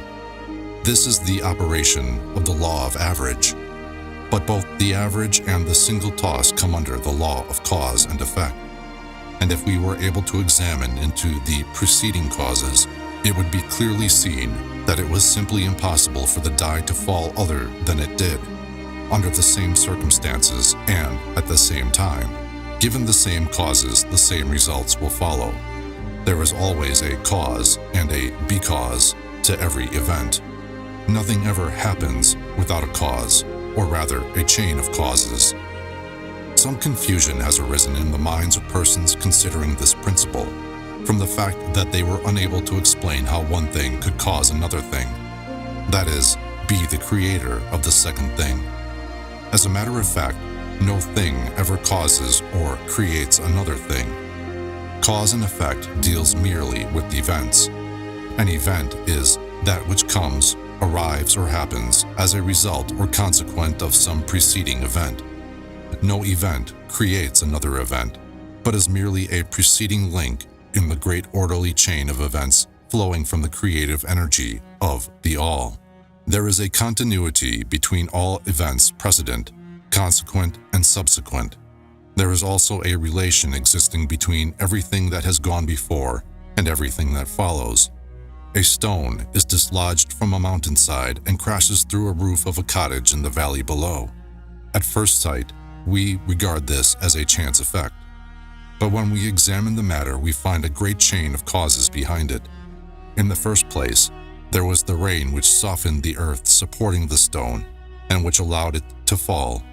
Then, back of that was the influence of the sun, other rains, etc., which gradually disintegrated the piece of rock from a larger piece. Then there were causes which led to the formation of the mountain, and its upheaval by convulsions of nature, and so on ad infinitum. Then we might follow up the causes behind the rain, etc. Then we might consider the existence of the roof. In short, we would soon find ourselves involved in a mesh of cause and effect, from which we would soon strive to extricate ourselves.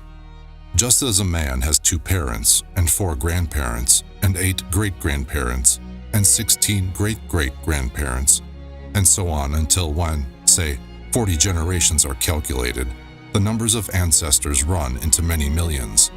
So it is with the number of causes behind even the most trifling event or phenomena, such as the passage of a tiny speck of soot before your eye.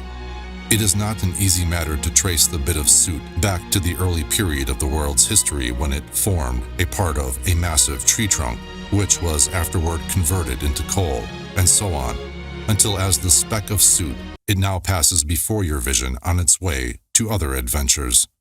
And a mighty chain of events, causes, and effects brought it to its present condition, and the later is but one of the chain of events which will go to produce other events hundreds of years from now.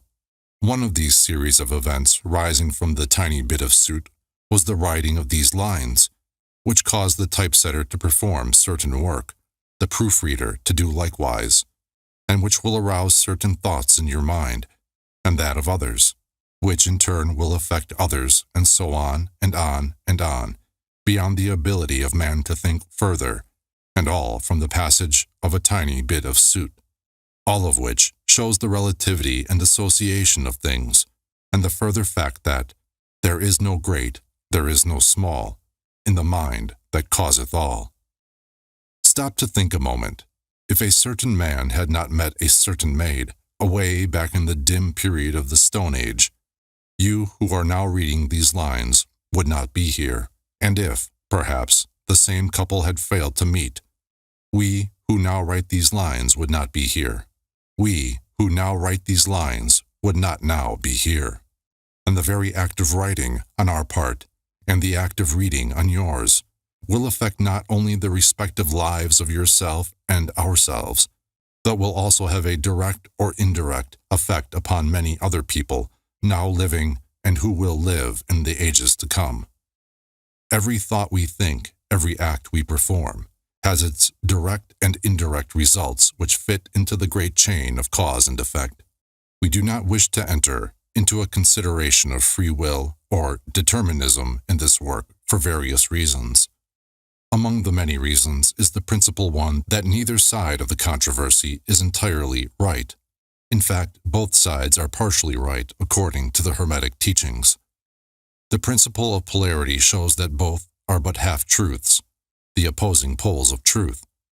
The teachings are that a man may be both free and yet bound by necessity, depending upon the meaning of the terms, and the height of truth from which the matter is examined. The ancient writers expressed the matter thus: the further the creation is from the center, the more it is bound. The nearer the center it reaches, the nearer free is it. The majority of people are more or less the slaves of heredity, environment, etc., and manifest very little freedom. They are swayed by the opinions, customs, and thoughts of the outside world, and also by their emotions, feelings, moods, etc. They manifest no mastery worthy of the name. They indignantly repudiate this assertion, saying, "Why, I certainly am free to act and do as I please. I do just what I want to do." But they fail to explain whence arise the want to and as I please. What makes them want to do one thing in preference to another? What makes them please to do this and not to do that? Is there no because to their pleasing and wanting? The master can change these pleases and wants into others at the opposite end of the mental pole. He is able to will instead of to will because some feeling, mood, emotion, or environmental suggestion arouses a tendency or desire within him to do so. The majority of people are carried along like the falling stone, obedient to environment, outside influences, and internal moods, desires, etc., not to speak of these desires and wills of others, stronger than themselves, heredity, environment, and suggestion, carrying them along without resistance on their part or the exercise of will. Moved like the pawns on the checkerboard of life, they play their parts and are laid aside after the game is over. But the masters, knowing the rules of the game, rise above the plane of material life, and placing themselves in touch with the higher powers of their nature, dominate their own moods, characters, qualities, and polarity, as well as the environment surrounding them, and thus become movers in the game, instead of pawns, causes instead of effects. The masters do not escape the causation of the higher planes, but fall in with the higher laws, and thus master circumstances on the lower plane. They thus form a conscious part of the law, instead of being mere blind instruments. While they serve on the higher planes, they rule on the material plane. But on higher and on lower, the law is always in operation. There is no such thing as chance. The blind goddess has been abolished by reason. We are able to see now, with eyes made clear by knowledge, that everything is governed by universal law, that the infinite number of laws are but manifestations of the one great law, the law which is the all. It is true indeed that not a sparrow drops unnoticed by the mind of the all, that even the hairs in our head are numbered. As the scriptures have said, there is nothing outside of law, nothing that happens contrary to it. And yet, do not make the mistake of supposing that man is but a blind automaton. Far from that. The Hermetic teachings are that man may use law to overcome laws, and that the higher will always prevail against the lower, until at last he has reached the stage in which he seeks refuge in the law itself, and laughs the phenomenal laws to scorn. Are you able to grasp the inner meaning of this? Chapter 13. Gender. Gender is in everything. Everything has its masculine and feminine principles. Gender manifests on all planes. The Kybalion. The great seventh Hermetic principle, the principle of gender, embodies the truth that there is gender manifested in everything, that the masculine and feminine principles are ever present and active in all phases of phenomena, on each and every plane of life. At this point, we think it well to call your attention to the fact that gender, in its Hermetic sense, and sex, in the ordinarily accepted use of the term, are not the same. The word gender is derived from the Latin root meaning to beget, to procreate, to generate, to create, to produce. A moment's consideration will show you that the word has a much broader and more general meaning than the term sex, the latter referring to the physical distinctions between male and female living things. Sex is merely a manifestation of gender on a certain plane of the great physical plane, the plane of organic life. We wish to impress this distinction upon your minds, for the reason that certain writers, who have acquired a smattering of the Hermetic philosophy, have sought to identify this seventh Hermetic principle with wild and fanciful, and often reprehensible theories and teachings regarding sex. The office of gender is solely that of creating, producing, generating, etc., and its manifestations are visible on every plane of the phenomena. It is somewhat difficult to produce proofs of this along scientific lines, for the reason that science has not as yet recognized this principle as of universal application. But still, some proofs are forthcoming from scientific sources. In the first place, we find a distinct manifestation of the principle of gender among the corpuscles, ions, or electrons, which constitute the basis of matter as science now knows the latter, and which, by forming certain combinations from the atom, which until lately was regarded as final and indivisible. The latest word of science is that the atom is composed of a multitude of corpuscles, electrons, or ions, the various names being applied by different authorities, revolving around each other and vibrating at a high degree and intensity. But the accompanying statement is made that the formation of the atom is really due to the clustering of negative corpuscles around a positive one, the positive corpuscles seeming to exert a certain influence upon the negative corpuscles, causing the latter to assume certain combinations, and thus create or generate an atom. This is in line with the most ancient Hermetic teachings, which have always identified the masculine principle of gender with the positive and the feminine with the negative poles of electricity, so called. Now, a word at this point regarding this identification.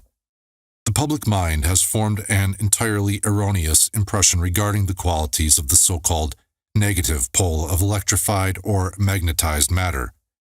The terms positive and negative are very wrongly applied to this phenomenon by science. The word positive means something real and strong, as compared with a negative unreality or weakness. Nothing is further from the real facts of electrical phenomenon.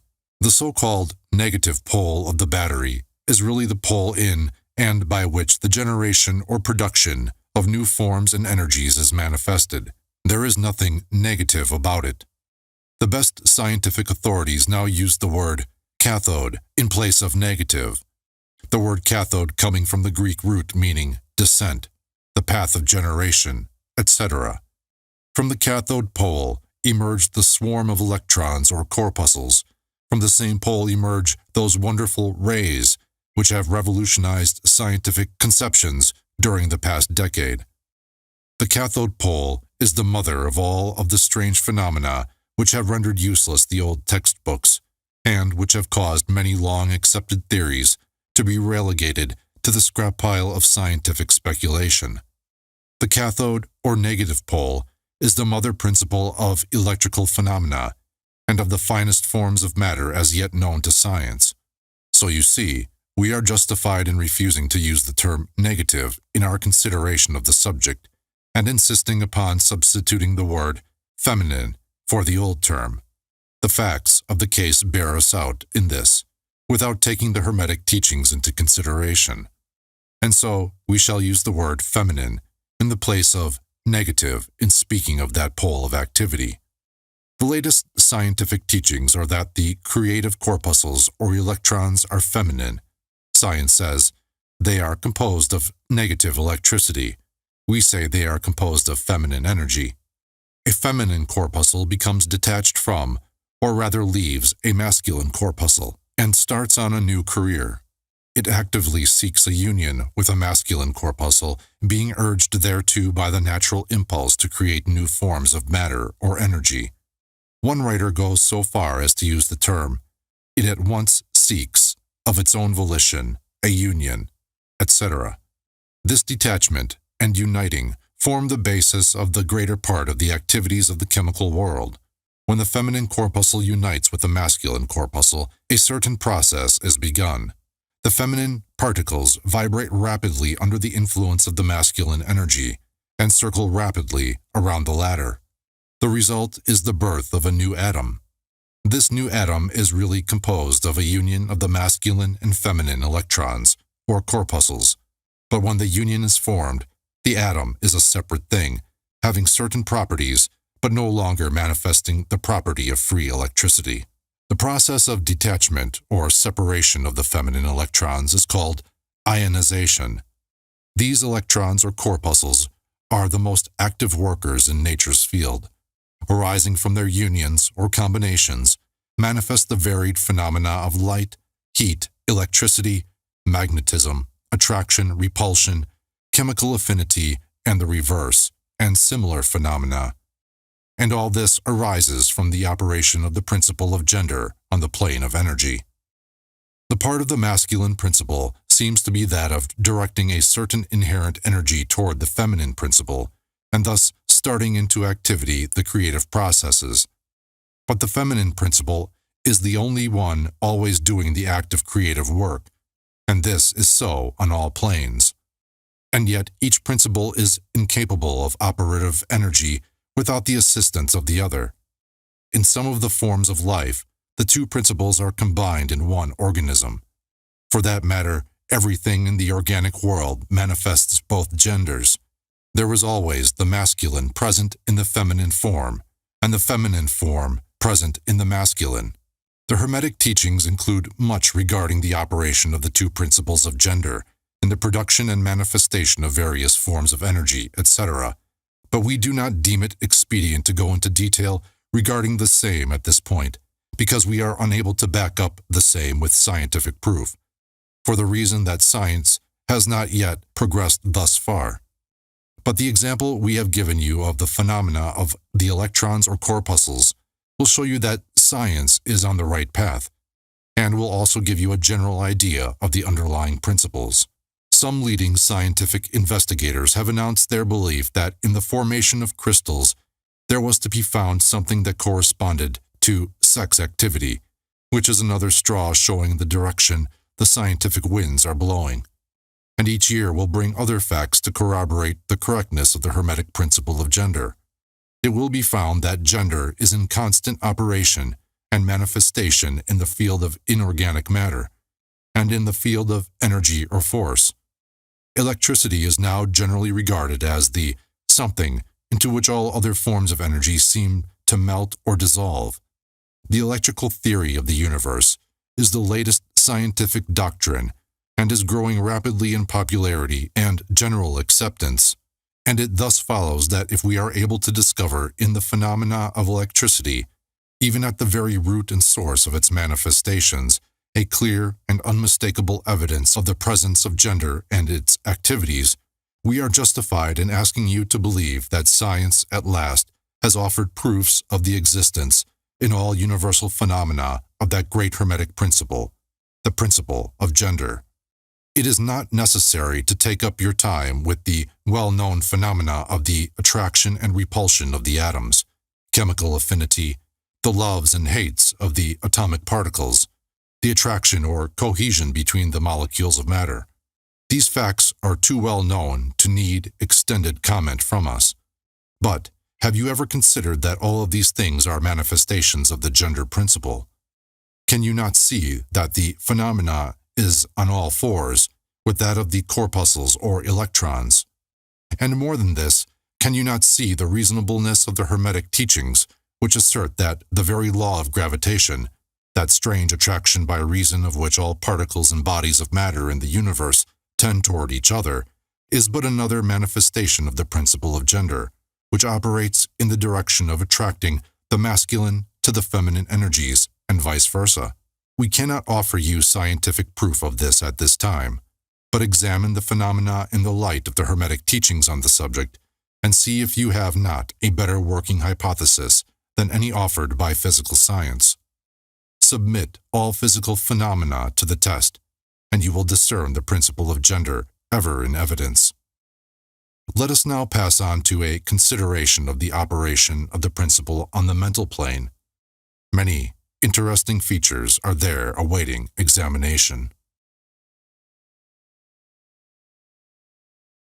Chapter 14. Mental Gender.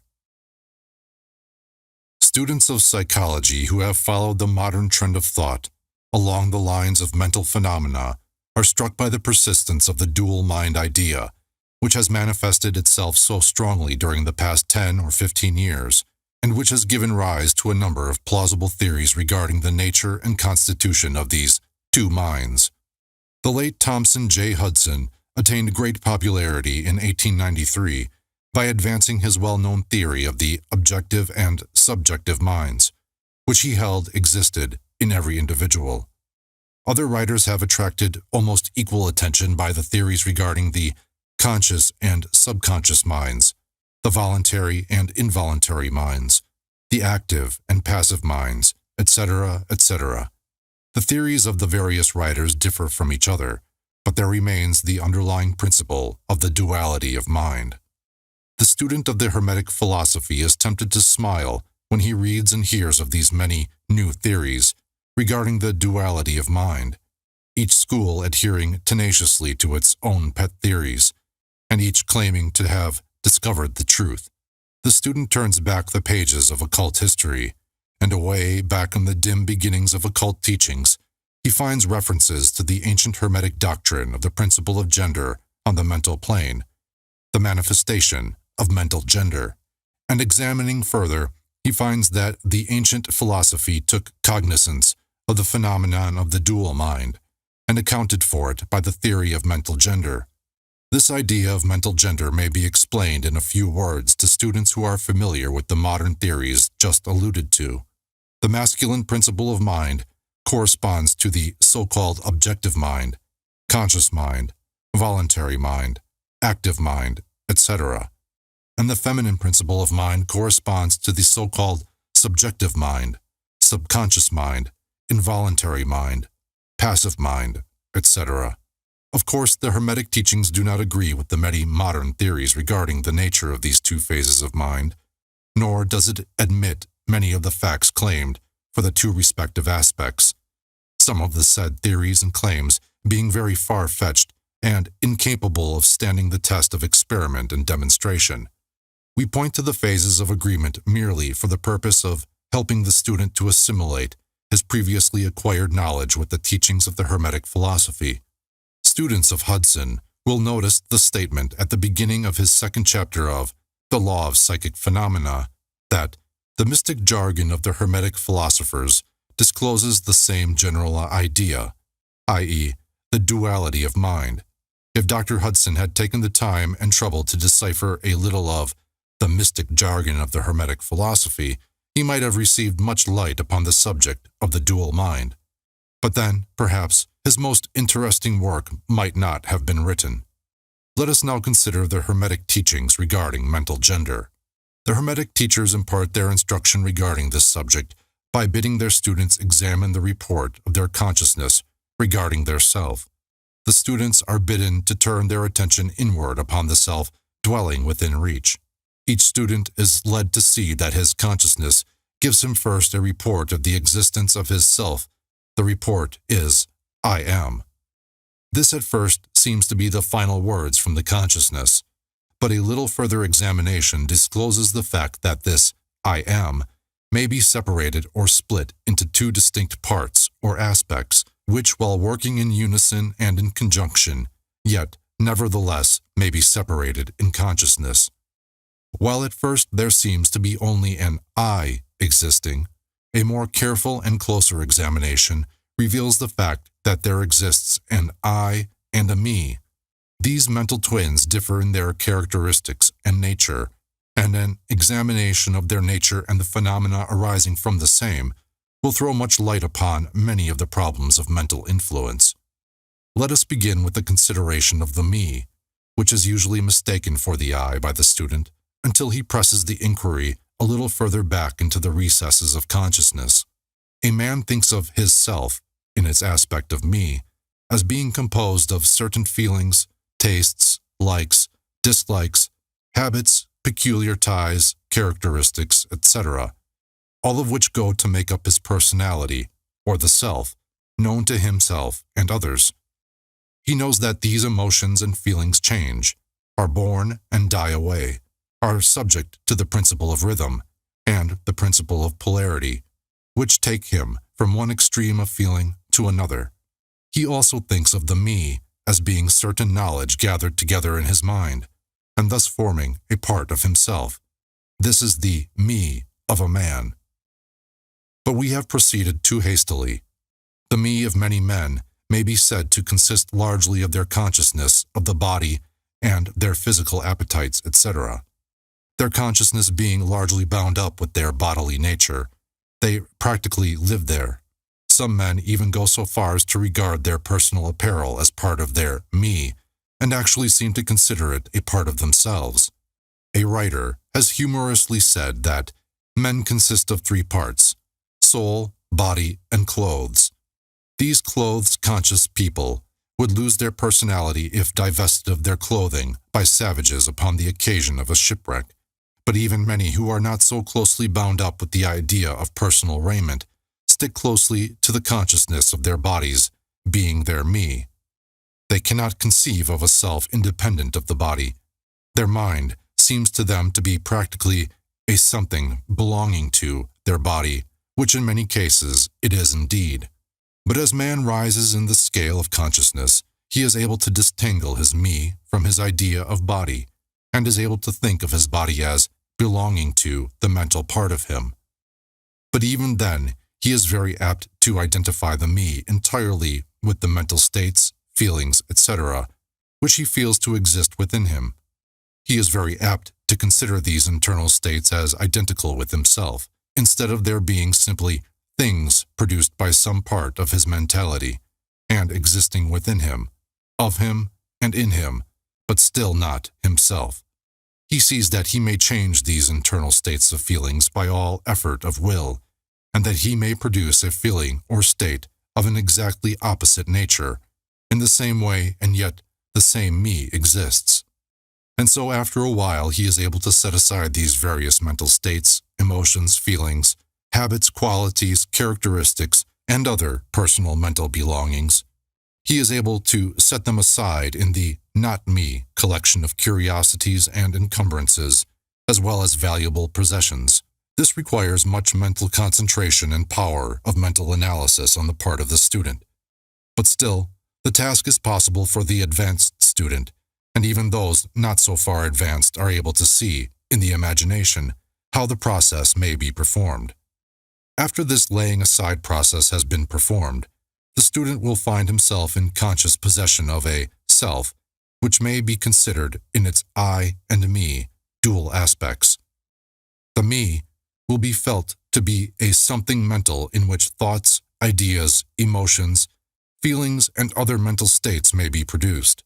It may be considered as the mental womb, as the ancients styled it, capable of generating mental offspring.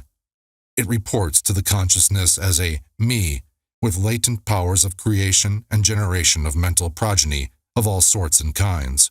Its powers of creative energy are felt to be enormous, but still it seems to be conscious that it must receive some form of energy from either its I companion or else from some other I, ere it is able to bring into being its mental creations. This consciousness brings with it a realization of an enormous capacity for mental work and creative ability. But the student soon finds that this is not all that he finds within his inner consciousness. He finds that there exists a mental something which is able to will that the me act along certain creative lines, and which is also able to stand aside and witness the mental creation. This part of himself he is taught to call his I. He is able to rest in its consciousness at will. He finds there is not a consciousness of an ability to generate and actively create, in the sense of the gradual process attendant upon mental operations, but rather a sense and consciousness of an ability to project an energy from the I to the me, a process of willing that the mental creation begin and proceed. He also finds that the I is able to stand aside and witness the operations of the me's mental creation and generation. There is this dual aspect in the mind of every person. The I represents the masculine principle of mental gender. The me represents the female principle. The I represents the aspect of being, the me, the aspect of becoming. You will notice that the principle of correspondence operates on this plane, just as it does upon the great plane upon which the creation of universes is performed. The two are similar in kind, although vastly different in degree. As above, so below. As below, so above. These aspects of mind, the masculine and feminine principles, the I and the me, considered in connection with the well-known mental and psychic phenomena, give the master key to these dimly known regions of mental operation and manifestation. The principle of mental gender gives the truth underlying the whole field of the phenomena of mental influence, etc. The tendency of the feminine principle is always in the direction of receiving impressions, while the tendency of the masculine principle is always in the direction of giving, out or expressing. The feminine principle has a much more varied field of operation than has the masculine principle. The feminine principle conducts the work of generating new thoughts, concepts, ideas, including the work of the imagination. The masculine principle contents itself with the work of the will in its varied phases, and yet, without the active aid of the will of the masculine principle, the feminine principle is apt to rest content with generating mental images which are the result of impressions received from outside, instead of producing original mental creations.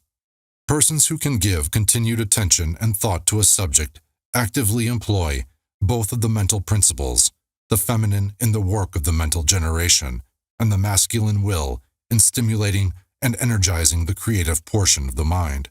The majority of persons really employ the masculine principle but little, and are content to live according to the thoughts and ideas instilled into the me from the I of other minds.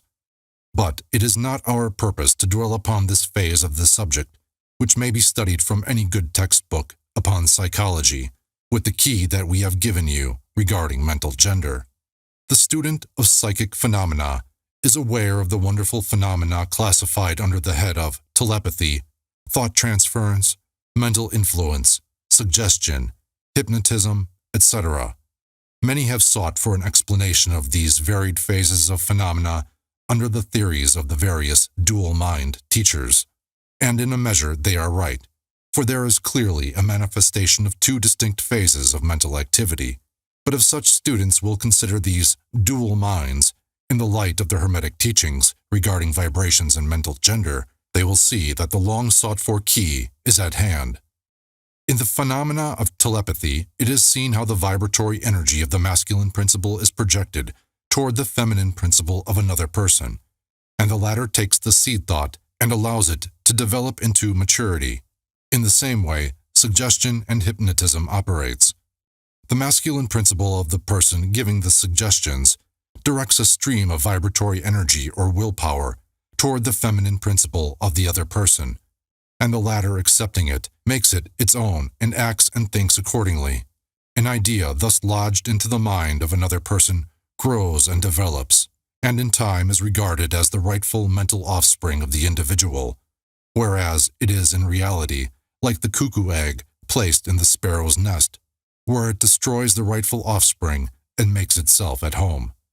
The normal method is for the masculine and feminine principles in a person's mind to coordinate and act harmoniously in conjunction with each other. But, unfortunately, the masculine principle in the average person is too lazy to act. The display of willpower is too slight, and the consequence is that such persons are ruled almost entirely by the minds and wills of other persons, whom they allow to do their thinking and willing for them. How few original thoughts or original actions are performed by the average person. Are not the majority of persons mere shadows and echoes of others, having stronger wills or minds than themselves? The trouble is that the average person dwells almost altogether in his me consciousness and does not realize that he has such a thing as an I. He is polarized in his feminine principle of mind, and the masculine principle, in which is lodged the will, is allowed to remain inactive and not employed.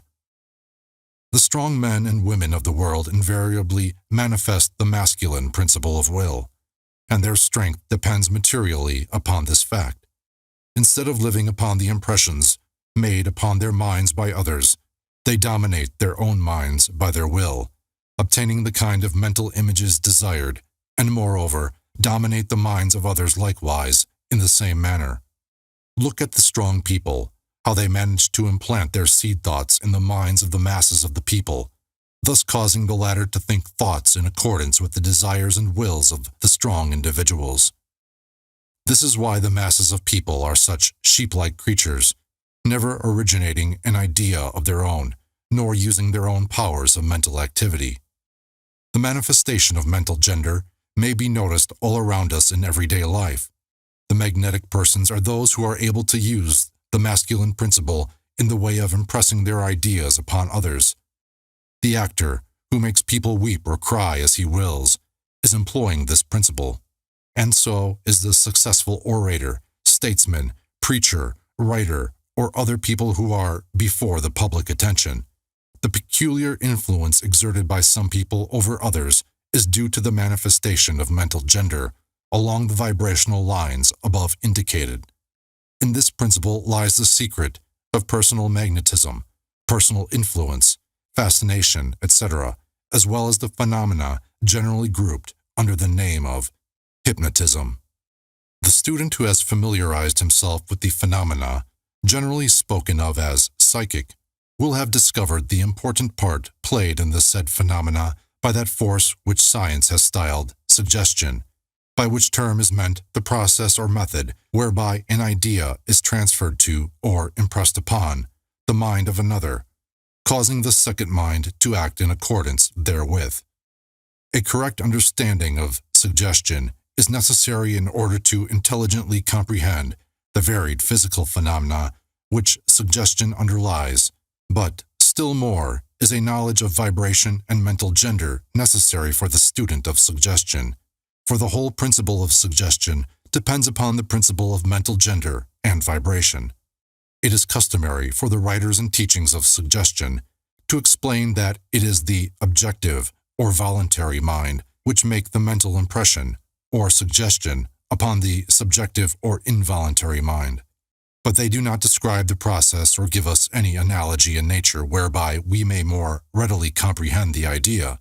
But if you will think of the matter in the light of the Hermetic teachings, you will be able to see that the energizing of the feminine principle by the vibratory energy of the masculine principle is in accordance to the universal laws of nature, and that the natural world affords countless analogies whereby the principle may be understood.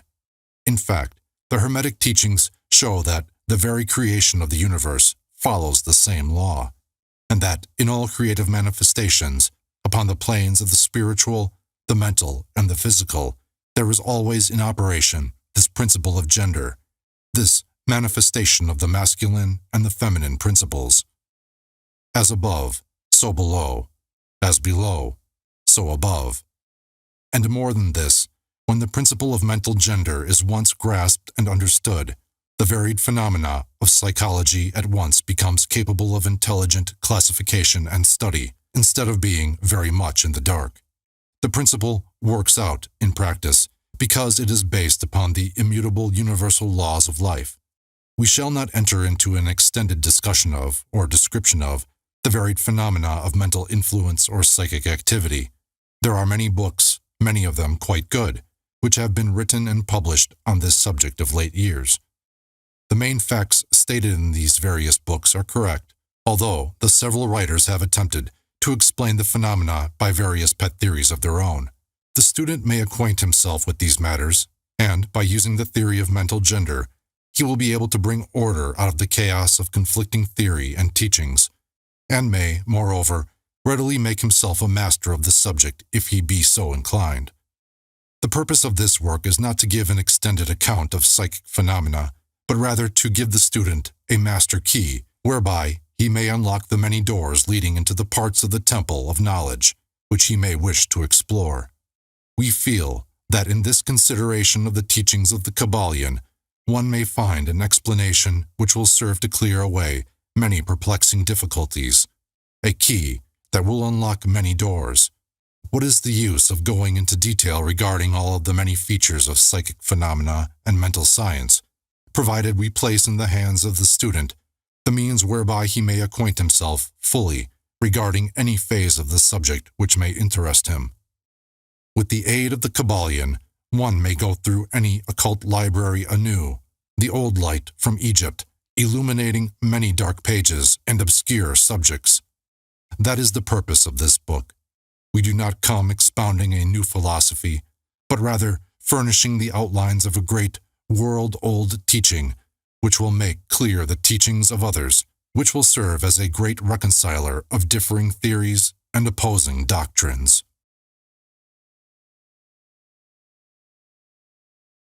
Chapter 15. Hermetic Axioms. The possession of knowledge, unless accompanied by a manifestation and expression in action, is like the hoarding of precious metals, a vain and foolish thing. Knowledge, like wealth, is intended for use. The law of use is universal, and he who violates it suffers by reason of his conflict with natural forces. The Kybalion. The Hermetic teachings, while always having been kept securely locked up in the minds of the fortunate possessors thereof, for reasons which we have already stated, were never intended to be merely stored away and secreted.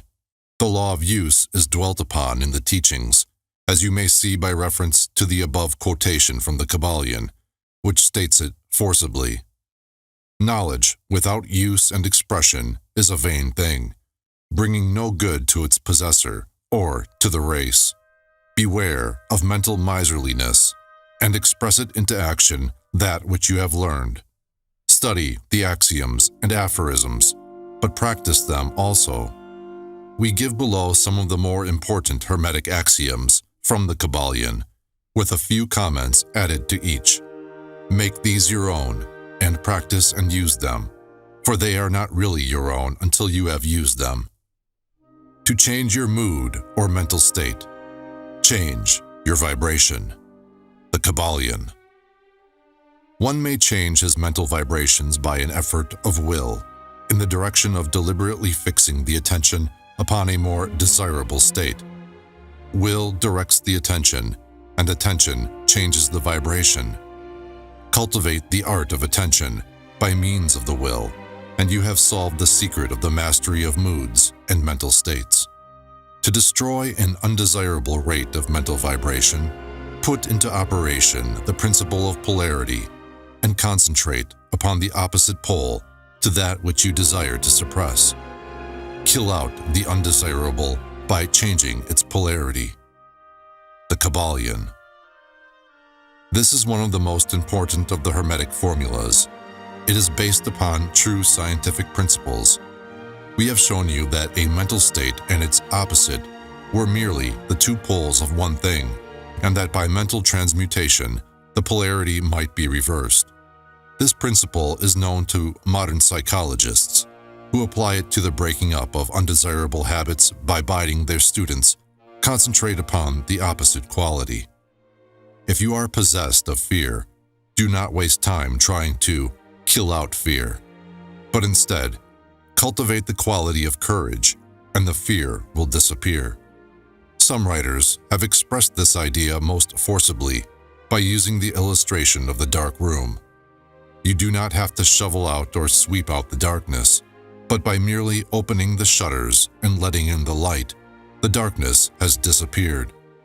To kill out a negative quality, concentrate upon the positive pole of that same quality, and the vibrations will gradually change from negative to positive, until finally you will become polarized on the positive pole instead of the negative.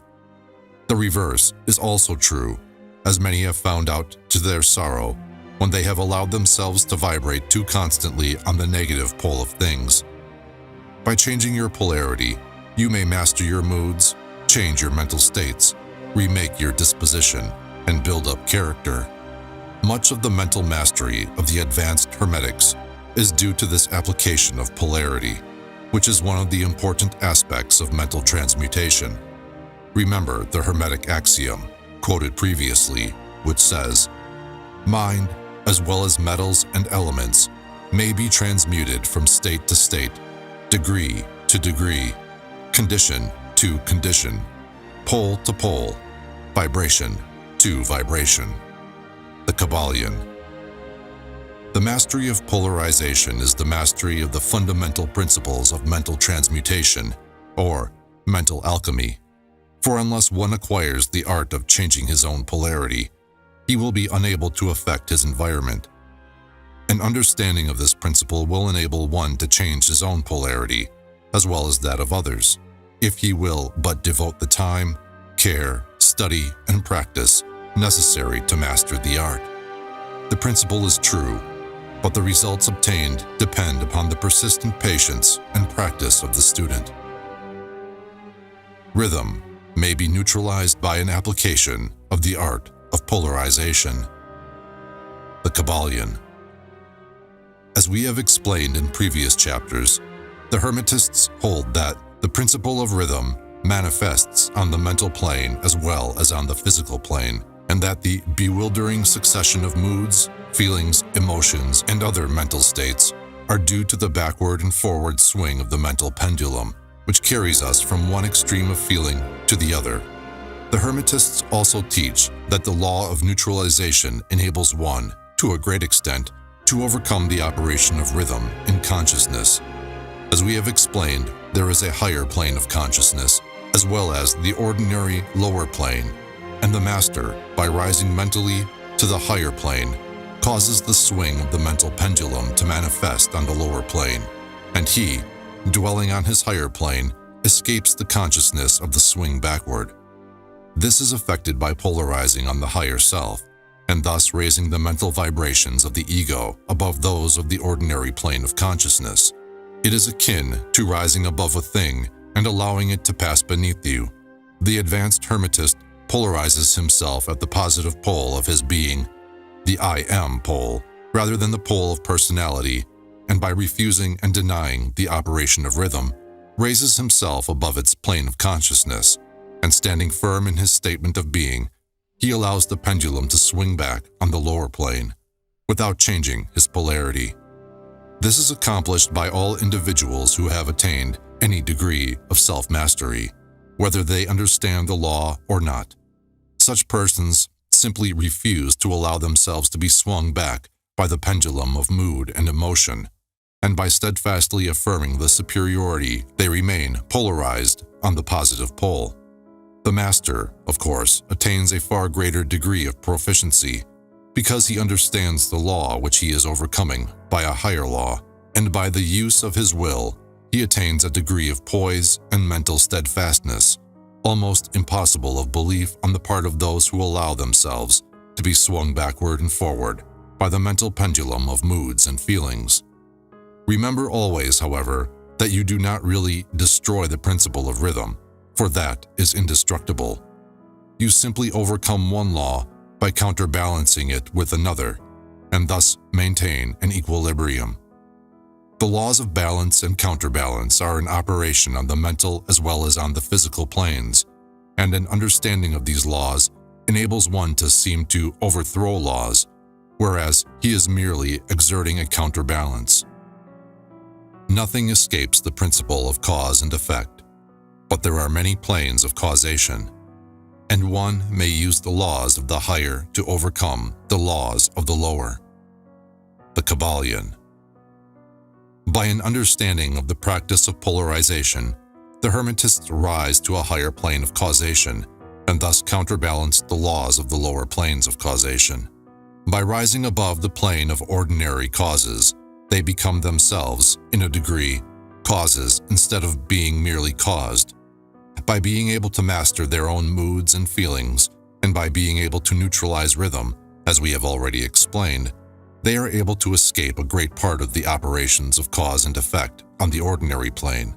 The masses of people are carried along, obedient to their environment, the wills and desires of others stronger than themselves, the effects of inherited tendencies, the suggestions of those about them, and other outward causes, which tend to move them about on the chessboard of life like mere pawns. By rising above these influencing causes, the advanced Hermetists seek a higher plane of mental action, and by dominating their moods, emotions, impulses, and feelings, they create for themselves new characters, qualities, and powers by which they overcome their ordinary environment, and thus become practically players instead of mere pawns. Such people help to play the game of life understandingly instead of being moved about this way and that way by stronger influences and powers and wills. They use the principle of cause and effect instead of being used by it. Of course, even the highest are subject to the principle as it manifests on the higher planes, but on the lower planes of activity, they are masters instead of slaves. As the Kybalion says, the wise ones serve on the higher, but rule on the lower. They obey the laws coming from above them, but on their own plane and those below them, they rule and give orders. And yet, in doing so, they form a part of the principle instead of opposing it. The wise man falls in with the law, and by understanding its movements, he operates it instead of being its blind slave. Just as does the skilled swimmer turn this way and that way, going and coming as he will, instead of being as the log which is carried here and there, so is the wise man as compared to the ordinary man. And yet both swimmer and log, wise man and fool, are subject to law. He who understands this is well on the road to mastery. The Kybalion. In conclusion, let us again call your attention to the Hermetic axiom. True Hermetic transmutation is a mental art. The Kybalion. In the above axiom, the Hermetists teach that the great work of influencing one's environment is accomplished by mental power. The universe being wholly mental, it follows that it may be ruled only by mentality, and in this truth is to be found an explanation of all the phenomena and manifestations of the various mental powers which are attracting so much attention and study in these earlier years of the 20th century. Back of and under the teachings of the various cults and schools remains ever constant the principle of the mental substance of the universe. If the universe be mental in its substantial nature, then it follows that mental transmutation must change the conditions and phenomena of the universe. If the universe is mental, then mind must be the highest power affecting its phenomena. If this be understood, then all the so-called miracles and wonder workings are seen plainly for what they are. The all is mind. The universe is mental. The Kybalion.